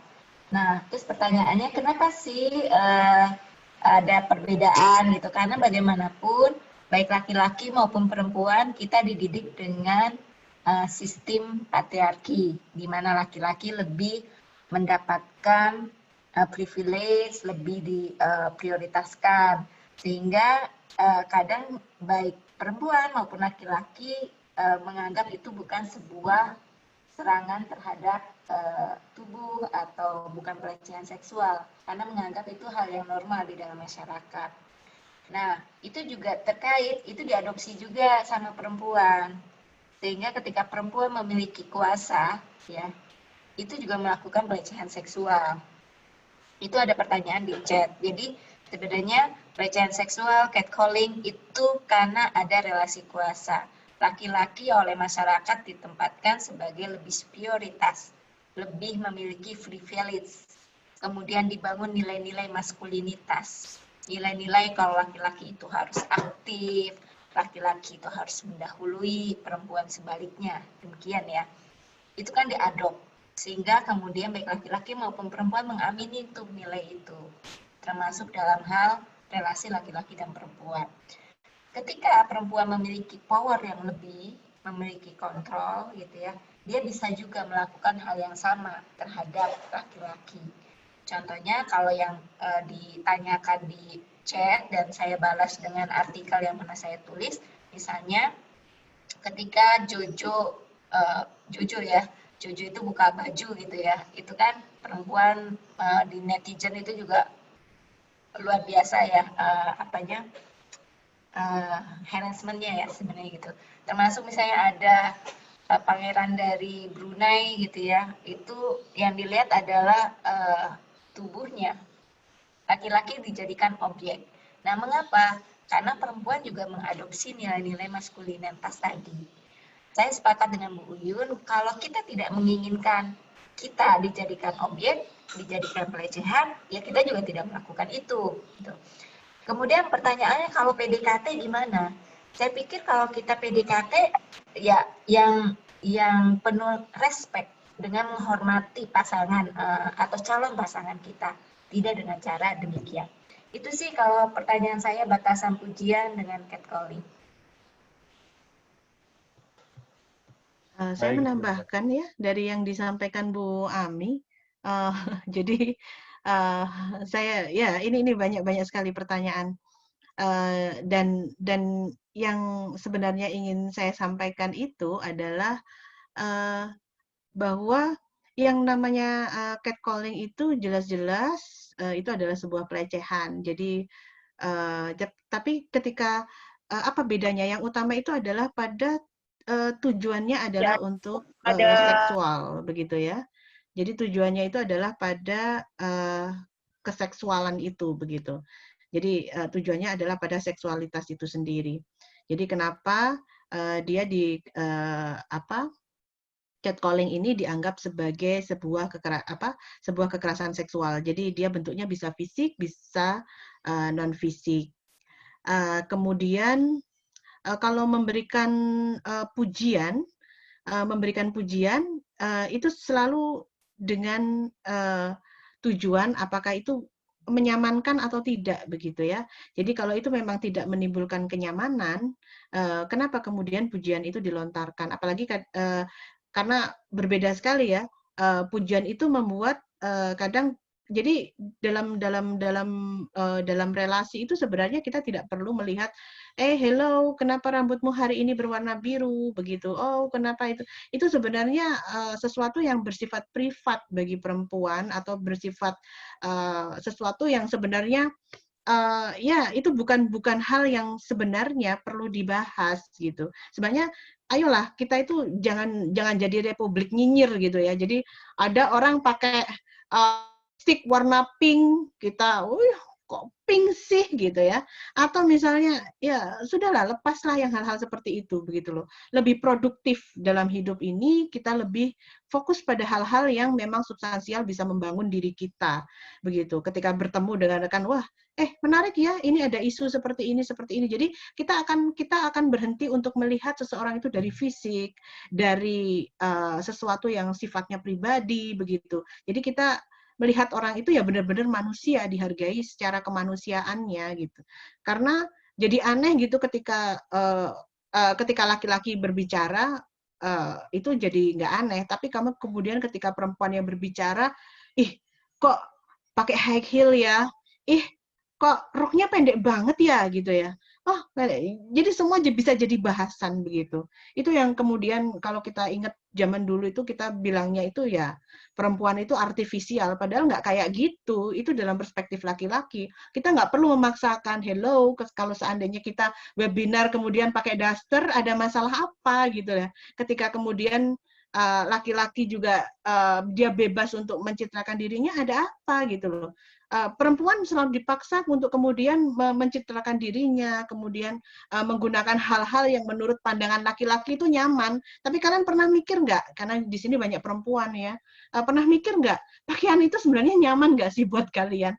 Kalau nggak nyaman buat kalian ya tinggal aja. Buat apa kalian pakaian berpanas-panas dengan sesuatu yang tidak membuat kalian nyaman begitu. Jadi unsur kemanusiaan kalian itu jadi terkontrol, apa yang disebut dengan Bu Aminah tadi, bahwa kalian tidak memiliki otonom terhadap diri gitu loh. Mungkin saya kembalikan dulu ke moderator ya. Baik, terima kasih Ibu Ami dan Ibu Dia atas jawabannya terkait pertanyaan dari audiens. Selanjutnya kita lanjut lagi ke pertanyaan kedua. Dari Villa Maulana dari Visip UPN Veteran Jawa Timur ini kalau UPN VJ. UPN Veteran Jakarta. Jakarta. Melihat kondisi kasus kekerasan seksual yang semakin banyak, tetapi RUU PKS tidak segera disahkan. Yang menjadi pertanyaan saya adalah, apakah pelecehan dalam bentuk media sosial hanya terkena UU ITE saja dan bebas dari RUU PKS tersebut? Karena salah satu kasus pelecehan seksual oleh mahasiswa Surabaya hanya dikenakan RUU ITE saja, tetapi di sisi lain pelaku tersebut bebas dari RUU PKS tersebut. Terima kasih. Baik, karena ini tidak ditujukan pertanyaan untuk siapa, mungkin kedua pemateri boleh menjawab.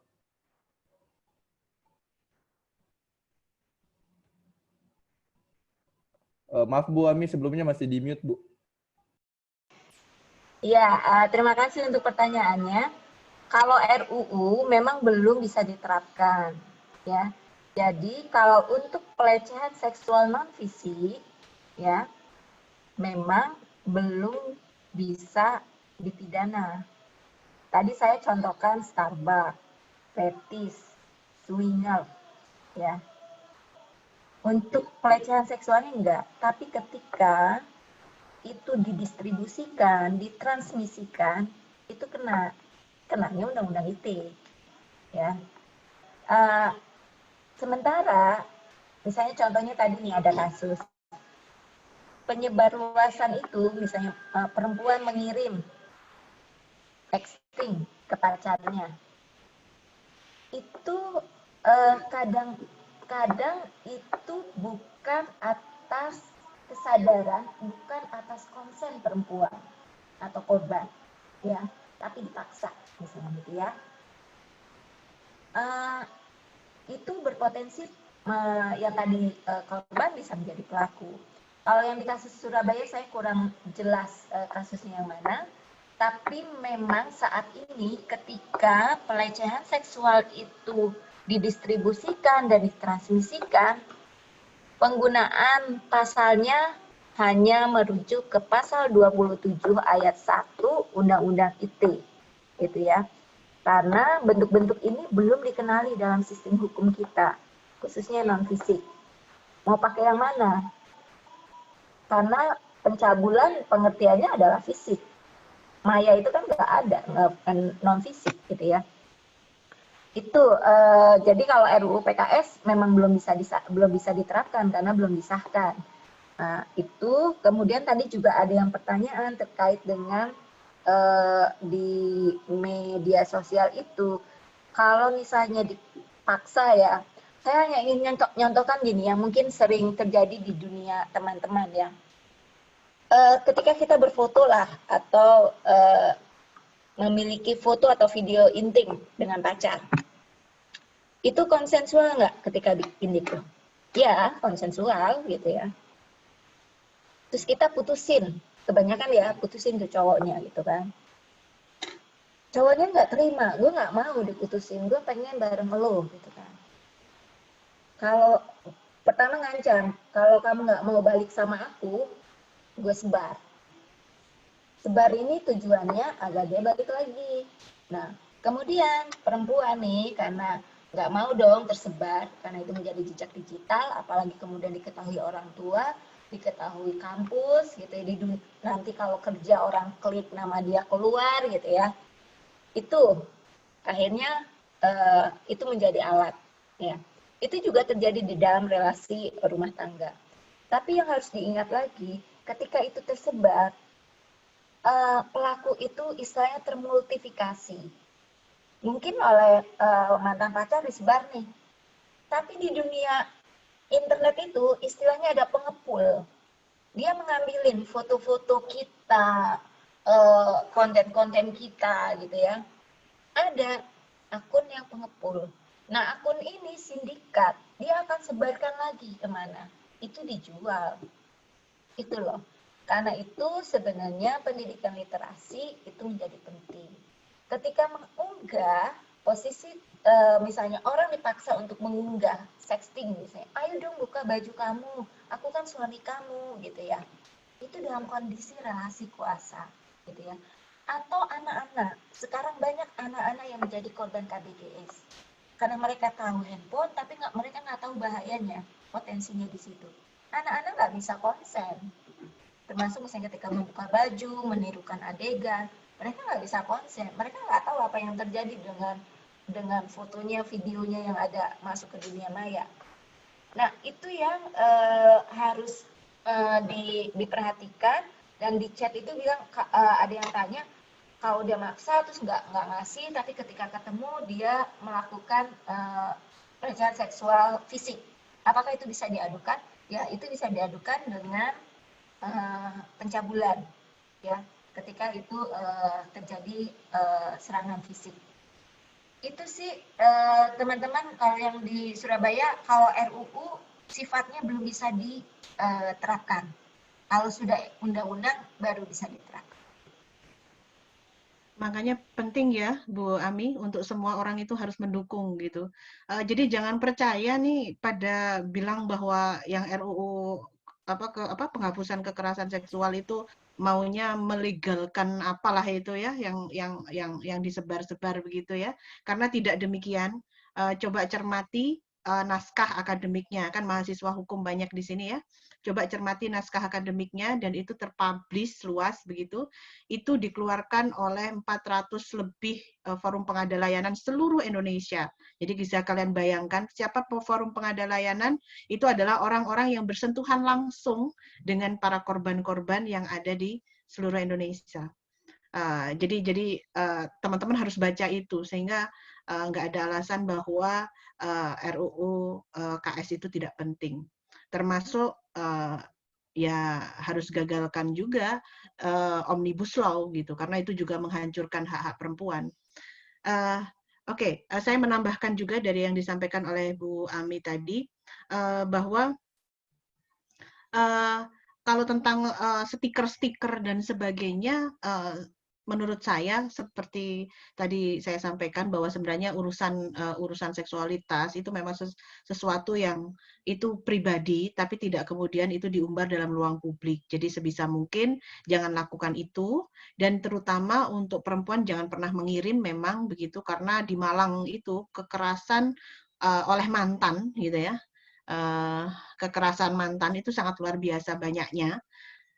Dan juga ternyata penikmat dari video-video itu bukan saja si laki-laki ini begitu, tapi mereka in group, kemudian mereka melihat mereka menggunakan itu dan menyebarkan itu sebagai bentuk karena gini, ada stigma dalam budaya patriarki itu kalau cowok dia itu berhasil ngakalin banyak cewek, itu tuh dia sukses jadi playboy gitu ya. Oke ya, Mas moderator jangan dicontoh ya itu ya. Jadi itu dianggap sebagai prestasi gitu ya. Dan itu buruk begitu ya, itu buruk begitu. Jadi perempuan-perempuan harus sadar tentang dirinya, otonomnya, bahwa dia tidak berhak memberikan apapun, dia tidak memiliki kewajiban apapun terhadap pacarnya ya, atau terhadap orang lain. Jadi hak-haknya harus setara. Untuk mencapai setara itu seperti apa? Untuk mencapai setara itu kalian harus menyadari atau kalian harus punya partisipasi di dalam ruang publik. Jadi kalian harus punya keterlibatan dalam ruang publik, kalian harus masuk dalam isu-isu publik, begitu supaya kalian tidak tertinggal dengan apa yang terjadi. Sehingga kalian punya keyakinan dan kalian punya penguatan dari lingkungan bahwa kalian itu adalah orang-orang yang mampu gitu ya. Jadi orang-orang yang berdaya. Jadi kalau ada sedikit permasalahan, jangan salah loh ya, yang menjadi penyintas kekerasan seksual itu jangan dibayangkan bahwa mereka adalah orang yang ada di desa sana atau orang maaf saya tidak diskriminasi atau apa. Enggak, maksud saya kadang-kadang kita mikirnya itu pasti dia nggak tahu nih orangnya, yang mahasiswa banyak sekali. Tahun 2 tahun ini ya, saya dan teman-teman WCC begitu ya, kita bareng-bareng tim sedang hampir istilahnya membuka bahwa kekerasan seksual itu terjadi di semua universitas. Memang dulu yang pemantiknya itu adalah UGM kasusnya Agni itu. Kemudian beberapa kampus juga demikian. Di mana di Medan ada, kemudian di beberapa universitas di Indonesia, termasuk kemudian yang terakhir itu di UNRAM ya, ya. Ini sedang dalam proses juga. Dan itu dilakukan oleh pendidik kepada anak didiknya. Yang di Malang juga hampir semuanya, hampir semua universitas itu tersangkut pada kekerasan seksual juga. Tapi kita belum punya mekanisme untuk menyelesaikan itu. Jadi itu menjadi permasalahan bersama. Oleh siapa, Bu? Oleh sesama rekan, ya, oleh sesama rekan iya, oleh rekan dengan asisten pendidik iya, rekan dengan pendidik iya, ya. Jadi itu menjadi kewaspadaan bersama. Dan banyak sekali kemudian yang kemudian menjadikan bulan-bulanan begitu karena menjadi korban menjadi penyintas, kemudian cerita lagi pada orang yang dianggap senior begitu, kemudian jadi korban lagi dan seterusnya. Itu terjadi. Makanya penting kalau terjadi kasus-kasus yang seperti itu atau teman-teman setidaknya melihat teman-teman terlibat, teman-teman harus speak up. Jadi harus berani berbicara. Dan berbicara kepada siapa? Kalau di Fakultas Hukum ya teman-teman bisa menghubungi rekan-rekan PPHG, yaitu pengajar hukum dan gender ya, atau misalnya kalian bisa memilih WCC atau apa saja yang sepenting kalian tidak merujuk pada individu-individu, karena itu sering sekali disalahgunakan, kemudian kalian akan menjadi korban selanjutnya gitu ya. Jadi pengulangan begitu ya. Kemudian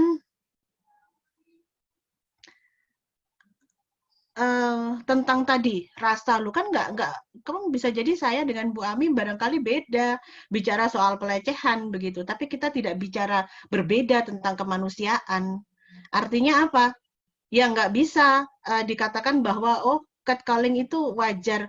Saya pernah nanganin kasus loh, dan ini bisa jadi pelajaran kita semua. Waktu itu yang menjadi pelaku itu adalah seorang ustadz, dan ustadz itu di ininya itu di akhir pengakuannya itu bilangnya dia iseng. Tapi yang terjadi apa? Isengnya itu sampai interkos. Kalian bisa bayangin. Iseng bisa sampai interkos gitu ya. Kalau iseng itu ya kita bayangan kita nggak sampai ke sana lah gitu. Tapi ternyata isengnya itu bisa sampai interkos loh.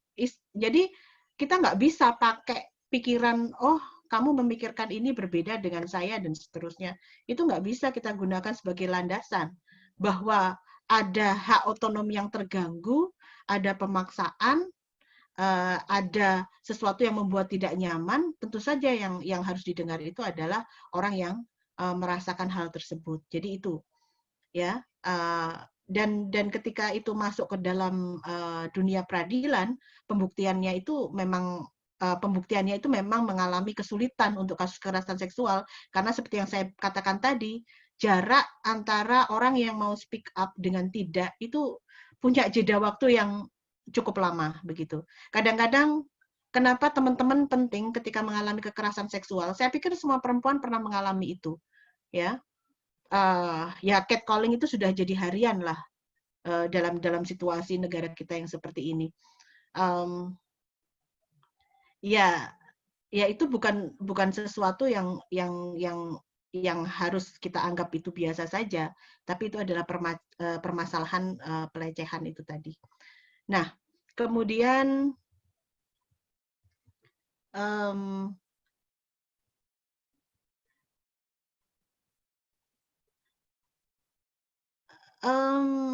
apakah menggunakan pakaian, ya itu kalau di luar kehendak.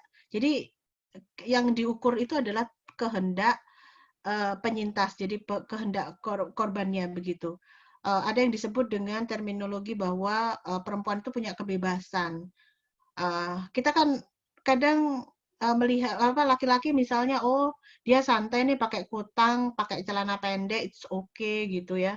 Tapi perempuan itu kan dia itu selalu ada pakemnya begitu, itu yang disebut dengan kemudian ada permasalahan otonomi yang berbeda antara perempuan dengan pakaiannya, laki-laki dengan pakaiannya, itu tadi. Jadi mungkin barangkali itu dulu, nanti sambil berjalan karena pertanyaannya cukup banyak ini. Iya, terima kasih Bu Dia dan Bu Mi atas jawabannya. Selanjutnya nih pertanyaannya bagus-bagus semua nih Bu. Saya aja bingung milihnya untuk yang disampaikan yang mana. Oh ini ada nih dari saudari Erika.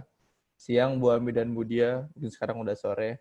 Saya mau izin untuk bertanya, bagaimana cara agar orang-orang di Indonesia memiliki kesadaran, baik laki-laki maupun perempuan, bahwa catcalling itu merupakan pelecehan seksual? Menurut Ibu Abi dan Ibu Dia, apakah budaya catcalling di Indonesia bisa menghilang jika pengetahuan mengenai catcalling diajarkan sejak dini?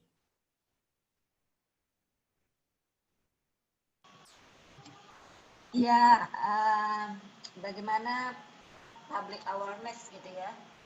Ya, webinar ini juga salah satu cara untuk membangun pengetahuan dan membangun nilai baru ya, bahwa catcalling itu adalah pelecehan seksual, bahwa catcalling itu nggak keren gitu ya. Laki-laki bisa keren tanpa melakukan catcalling. Begitu juga perempuan akan keren tanpa melakukan hal tersebut ke laki-laki. Jadi bagaimana caranya agar ini hilang? Tentu ini proses yang sangat panjang, ya. RUU PKS itu kan adalah upaya untuk kalau bahasa hukum itu social engineering-nya ya, merubah perilaku masyarakat melalui ketentuan hukum. Tapi kan kita juga tahu aturan itu tidak bisa berjalan ketika budaya kita itu masih budaya patriarki. Nah, untuk mengikis budaya patriarki ini tentunya harus dimulai dari level terkecil, baik individu, keluarga, masyarakat, juga ditopang oleh institusi-institusi yang selama ini sangat berperan di dalam kehidupan bermasyarakat. Contohnya penafsiran keagamaan, adat istiadat, gitu ya, teladan seperti itu. Sehingga orang akan kemudian memahami bahwa catcalling itu adalah bagian dari budaya kekerasan yang harus kita hapus.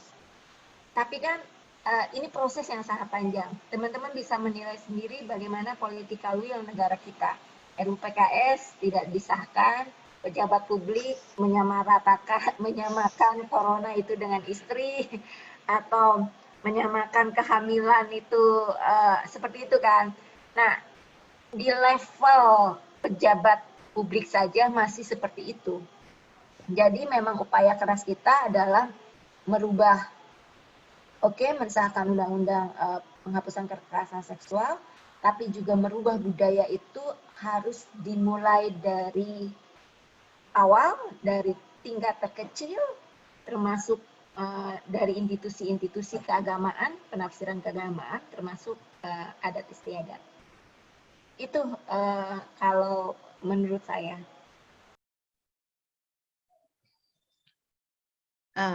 Tapi jangan patah semangat ya Bu Siti, ya Bu Ami ya. Jangan patah semangat buat Enggak teman-teman lah. untuk melakukan perubahan. Jadi Betul. perubahan itu bisa dilakukan. Betul. Caranya, dan saya yakin sekali bisa gitu loh. Bisa. Buktinya yang cuap-cuap membuat gaduh pemerintah, dianggap membuat gaduh pemerintah, paling tidak membuat pemerintah berpikir gitu ya. Dan kenapa Yeah. kita tidak membuat pemerintah terus berpikir? Kalau kalian ikuti teman-teman Komnas itu setiap hari Selasa, itu selalu ada aksi. Kalau nggak bisa aksi fisik, kalian bisa pakai webinar terus saja, digodok webinar, biar telinganya panas gitu ya. Para legislatif kita yang sudah menerima dana cukup besar dari kita begitu ya, itu supaya panas, karena kalau kita tidak mendengungkan itu, nanti itu akan hilang begitu saja. Saya pernah menangani ini, pengalaman saja, sharing begitu ya. Misalnya bareng-bareng kemarin yang kasusnya kampus sebelah gitu ya, tentang kekerasan seksual di institusi pendidikan agama gitu. Nah, itu juga demikian. Jadi teman-teman jurnalis itu sampai ditangkepin satu-satu gitu ya. Kemudian dikeluarkan dari universitas dan seterusnya. Dan itu tuh bareng-bareng untuk menggulirkan itu. Tapi ya lagi-lagi kemudian terkena dalam kondisi-kondisi transaksional begitu. Tapi ada kondisi-kondisi yang membuat penyintas, kita menghentikan kasus itu karena memang kondisi penyintas yang tidak memungkinkan. Jadi bukan karena yang lain-lain. Kenapa? Karena ya pressure dan seterusnya.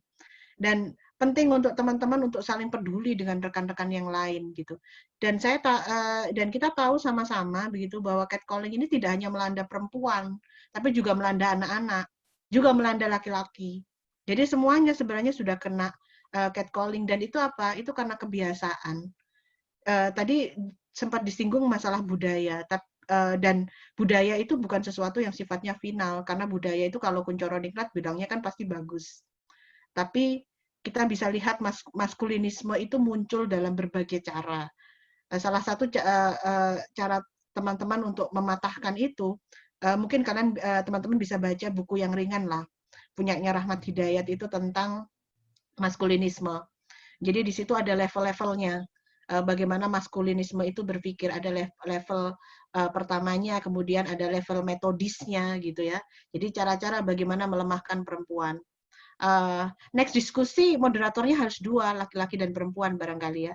Atau karena ini narasumbernya perempuan gitu, jadi moderatornya laki-laki, tapi nggak apa-apa. Tapi harus di ini, jadi tidak ada diskriminasi antara laki-laki dan perempuan, karena semua pernah mengalami catcalling ini. Jadi barangkali itu. Jadi jangan sampai kemudian orang-orang yang menjadi targetan dari karena catcalling ini bukan sebagai suatu pelecehan yang awalan, tapi dia continue gitu ya. Jadi ada lanjutan-lanjutannya. Jadi lanjutannya itu adalah pada street harassment tadi, kemudian pada kegiatan-kegiatan lain yang sebenarnya itu tidak masuk dalam peraturan perundang-undangan kita. Makanya RUU penghapusan kekerasan seksual, jangan lagi bilang RUU PKS ya, karena kontradiktif juga untuk gerakan. Jadi penghapusan kekerasan seksual itu penting untuk kemudian digulirkan. Jadi barangkali itu. Ya, jadi intinya itu kita harus bantu RUU KS itu supaya perempuan-perempuan tidak mengalami pelecehan, termasuk tadi dari unsur budaya dan sebagainya, itu mungkin sekali dirubah.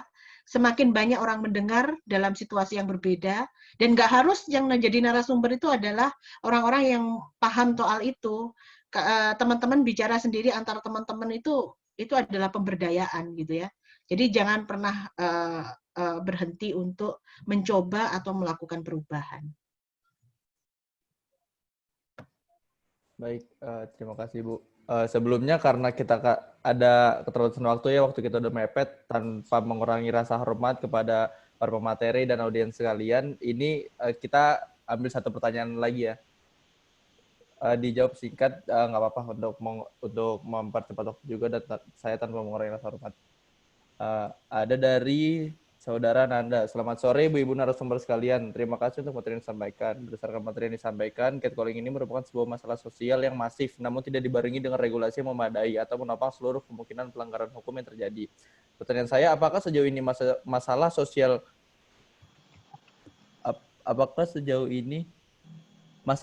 ini telah cukup diimbangi dengan upaya persuasif oleh pemerintah atau penyedia lokasi ruang publik seperti penyuluhan atau sosialisasi atau pengadaan media cetak untuk memberi arahan pada masyarakat terkait pentingnya memahami catcalling?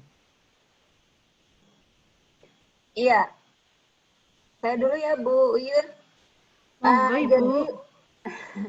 Jadi kalau teman-teman baca ya di RUU Penghapusan Kekerasan Seksual, itu ada salah satunya komponen atau elemen kunci pencegahan penghapusan kekerasan seksual. Bidang pencegahan itu apa saja? Di antaranya pendidikan, kemudian pembangunan infrastruktur, sosial ekonomi, ya. Kemudian ada lima bahasan gitu ya. Dalam konteks pelecehan seksual, konteks catcalling, penyediaan ruang publik yang aman itu menjadi kewajiban negara. Salah satu bentuknya adalah pembangunan infrastruktur yang ramah terhadap perempuan, termasuk kita masukkan penyandang disabilitas. Apa itu infrastruktur yang ramah? Yaitu contoh kecilnya ya, itu ketersediaan lampu penerangan jalan. Ya, coba deh teman-teman cek di Brawijaya, itu sudah cukup nggak lampu penerangan jalan, atau di Malang, itu pertama. Kemudian ketersediaan CCTV untuk memantau kejahatan di ruang publik. Pengalaman kami nangani kasus begal payudara, itu dia tertangkap kamera CCTV, sehingga motornya itu platnya ketahuan kan. Nah, itu bisa ketangkap. Itu kan manfaat CCTV itu secara tidak langsung memberikan rasa aman bahwa ada yang mengawasi, ada yang membantu ketika terjadi kekerasan seksual di ruang publik. Kemudian yang di ruang publik yang lain adalah penyediaan transportasi yang aman, gitu ya. Komnas Perempuan misalnya bekerja sama dengan KAI, komuter ya, kemudian bekerja sama dengan Grab, dengan Gojek, gitu ya, untuk memastikan ruang-ruang Transjakarta untuk menyediakan mekanisme pencegahan dan penanganan ketika terjadi pelecehan seksual di transportasi publik. Contohnya misalnya di komuter, saat ini sudah ada, ya walaupun masih terbatas ya, misalnya pojok pengaduan pelecehan seksual. Kemudian petugas-petugas keamanannya dikasih pelatihan bagaimana menangani ketika ada pengaduan pelecehan seksual. Juga ada mereka berkeliling, setiap sudut itu ada petugas yang korban atau siapapun itu bisa mengadukan. Itu misalnya pencegahan di level infrastruktur, ya.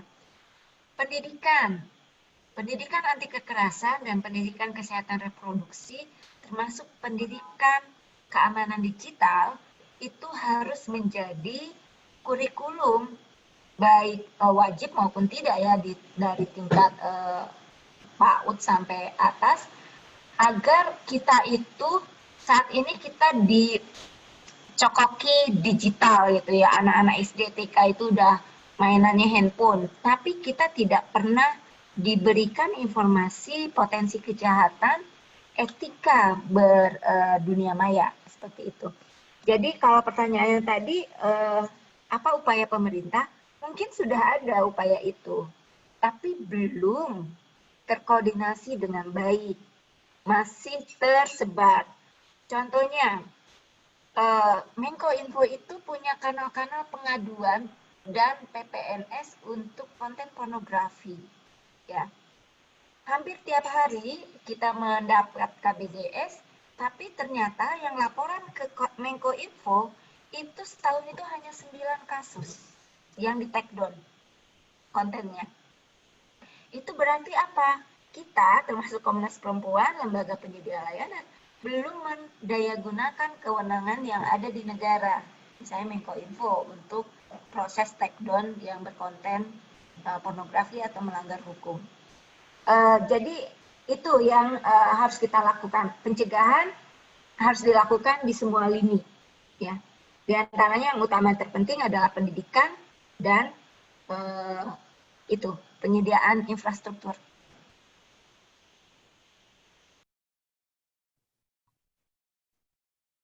Oke, tadi pertanyaannya sudah terjawab. Saya malah tertarik untuk cerita sedikit yang ada di Surabaya itu yang kemudian disangkutkan ya, yang kasus fetis itu. Itu dengan UNER mahasiswanya dikeluarkan dari UNER, tapi itu juga jadi permasalahan sebenarnya. Karena kalau dikeluarkan itu nantinya proses hukumnya itu akan lebih sulit biasanya.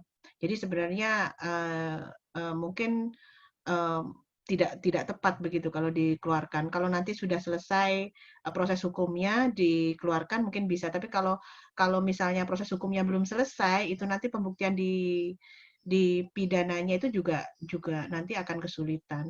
Dan selama ini untuk kasus-kasus kekerasan seksual sekali lagi semaksimal mungkin dilakukan begitu ketika bisa menggandeng dengan menggandeng, terutama menggandeng aparat penegak hukum yang berperspektif gender, itu sangat penting sekali. Kita juga punya peraturan daerah Jawa Timur nomor 9 tahun 2019, bagus ya, 9 tahun 2019 Perda, yang judulnya adalah pengaruh utamaan gender. Dan itu yang harus kita gulirkan, karena dengan adanya Perda itu sebenarnya menciptakan mekanisme yang ramah bagi perempuan ketika perempuan itu speak up gitu. Karena yang menjadi permasalahan adalah ketika perempuan itu speak up, dia ditekan dengan lingkungan yang kemudian dia tidak bisa menyatakan apa yang terjadi pada dirinya. Dan teman-teman juga penting untuk menjadi sahabat bagi perempuan yang lain gitu, ya. Kalau teman-teman yang laki-laki barangkali tidak usah jadi sahabat gitu ya, karena nanti akan sedikit kontradiksi begitu, tapi mungkin teman-teman sensitif pada gerakan perempuan itu menjadi penting, tapi tidak kemudian karena untuk tindakan-tindakan itu tadi ya ada repetisi-repetisi, dan beberapa kasus itu mediasinya bentuknya adalah dengan mengeluarkan pelaku dari lingkungan di tempat dia melakukan kekerasan seksual. Tapi sekali lagi itu bukan jaminan bahwa kemudian dengan dikeluarkannya pelaku itu kemudian kasusnya selesai. Karena bisa jadi kemudian di luar sana, saya tidak bisa membayangkan, kita harus punya regulasi yang juga menjangkau itu, bagaimana pelaku ini tidak melakukan kekerasan seksual ulangan pada orang lain gitu. Karena kemarin ada riset juga tahun 2019 begitu, saya dan Puriana itu menyebutkan bahwa dalam kasus kekerasan seksual setidaknya ada 2 modus. Modusnya itu kalau yang pertama dia itu melakukan kekerasan seksual yang sifatnya sama tapi pada banyak orang gitu. Tapi yang kedua ini adalah yang mengeksplor begitu, yang mengeksplor pada beberapa orang saja. Jadi memang konsen pada beberapa orang saja. Dan itu menjadi kewaspadaan kita bersama begitu. Di Kota Malang juga ada kemarin salah satu kasus pelaku kasus kekerasan seksualnya adalah aktivis begitu, dan aktivis gender juga yang tahu gender juga gitu ya. Jadi itu menjadi keprihatinan bersama begitu. Jangan sampai kemudian rekan-rekan yang berniatan menjadi human rights defender justru melakukan kekerasan itu sendiri. Jadi mulai dari diri sendiri begitu, dan juga lingkungan terkecil. Barangkali itu yang bisa saya sampaikan. Baik, terima kasih Ibu Ami dan Ibu Dia atas jawaban dan ilmu yang telah disampaikan kepada audiens semuanya. Karena kita sudah dikejar oleh waktu tanpa mengurangi rasa hormat. Sebenarnya saya ingin melanjutkan lagi nih webinarnya ya. Tapi dikarenakan waktunya terbatas, jadi mohon maaf tanpa mengurangi rasa hormat ya audiens dan semuanya. Baik, sesi jawab saya tutup. Selanjutnya kita akan masuk ke sesi penyerahan sertifikat. Yang pertama, penyerahan sertifikat untuk Bu Siti Aminah dari yang akan diserahkan oleh couple yaitu Safia. Silakan.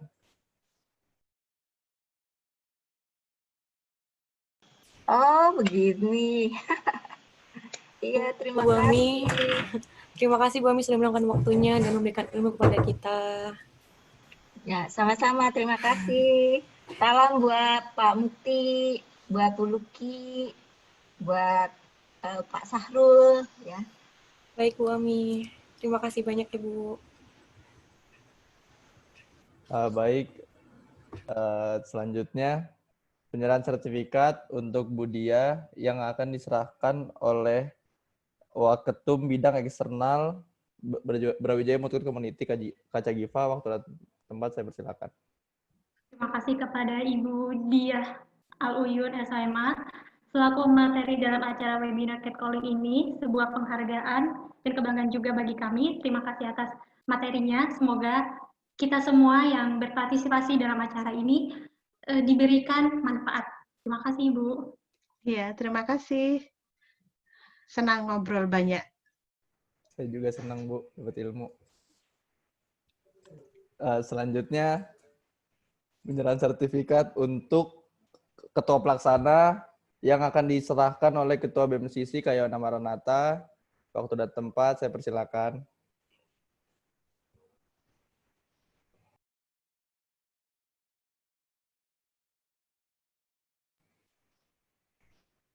Mungkin bisa diwakilkan dulu dari Ketua Umum.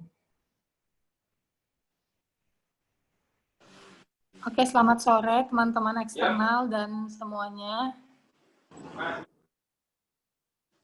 Di sini saya mewakili Saudari Yohana karena sedang berhalangan mungkin.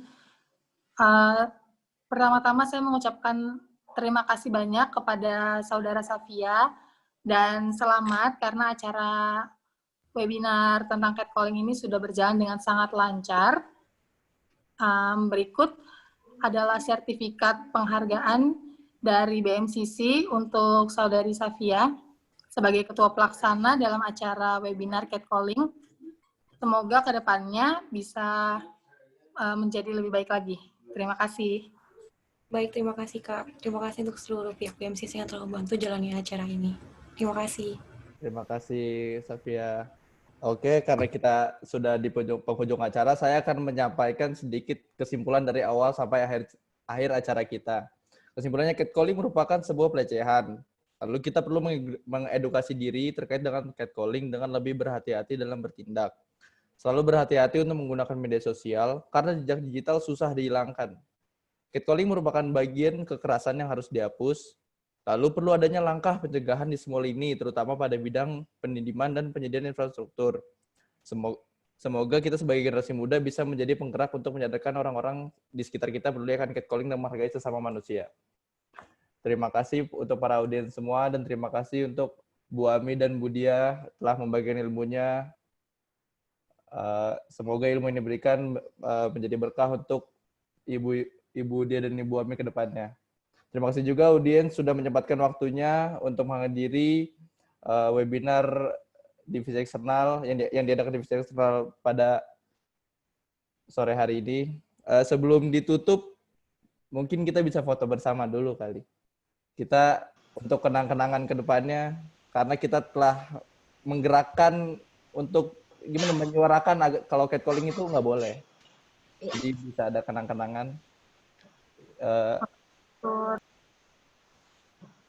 Nanti siapa yang foto? Bisa dihitungnya yang foto, bisa di open mic dihitung.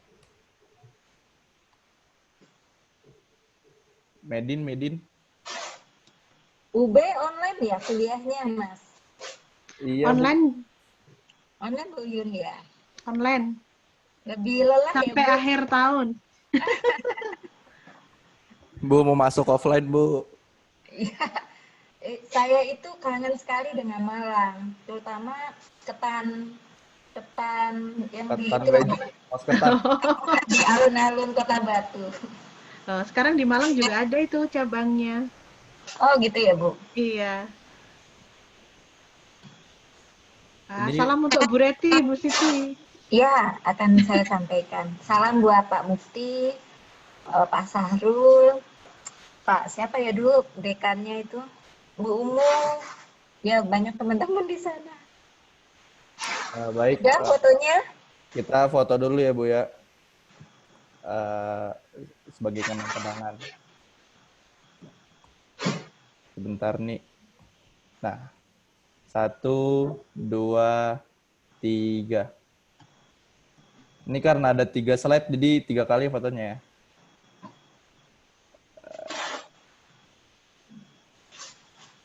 Satu, 2, 3.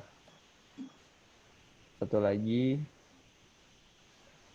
1, 2, 3. Ya. Terima kasih ya semua audiens. Terima kasih semuanya. Akhir kata dari saya, wassalamualaikum warahmatullahi wabarakatuh. Selamat sore, salam sejahtera buat kita semua. Sukses ya, Oke, keren, terima keren, kasih. keren. Sukses, Safia. Monggo Bu Ami. Saya pamit ya, Bu Yun.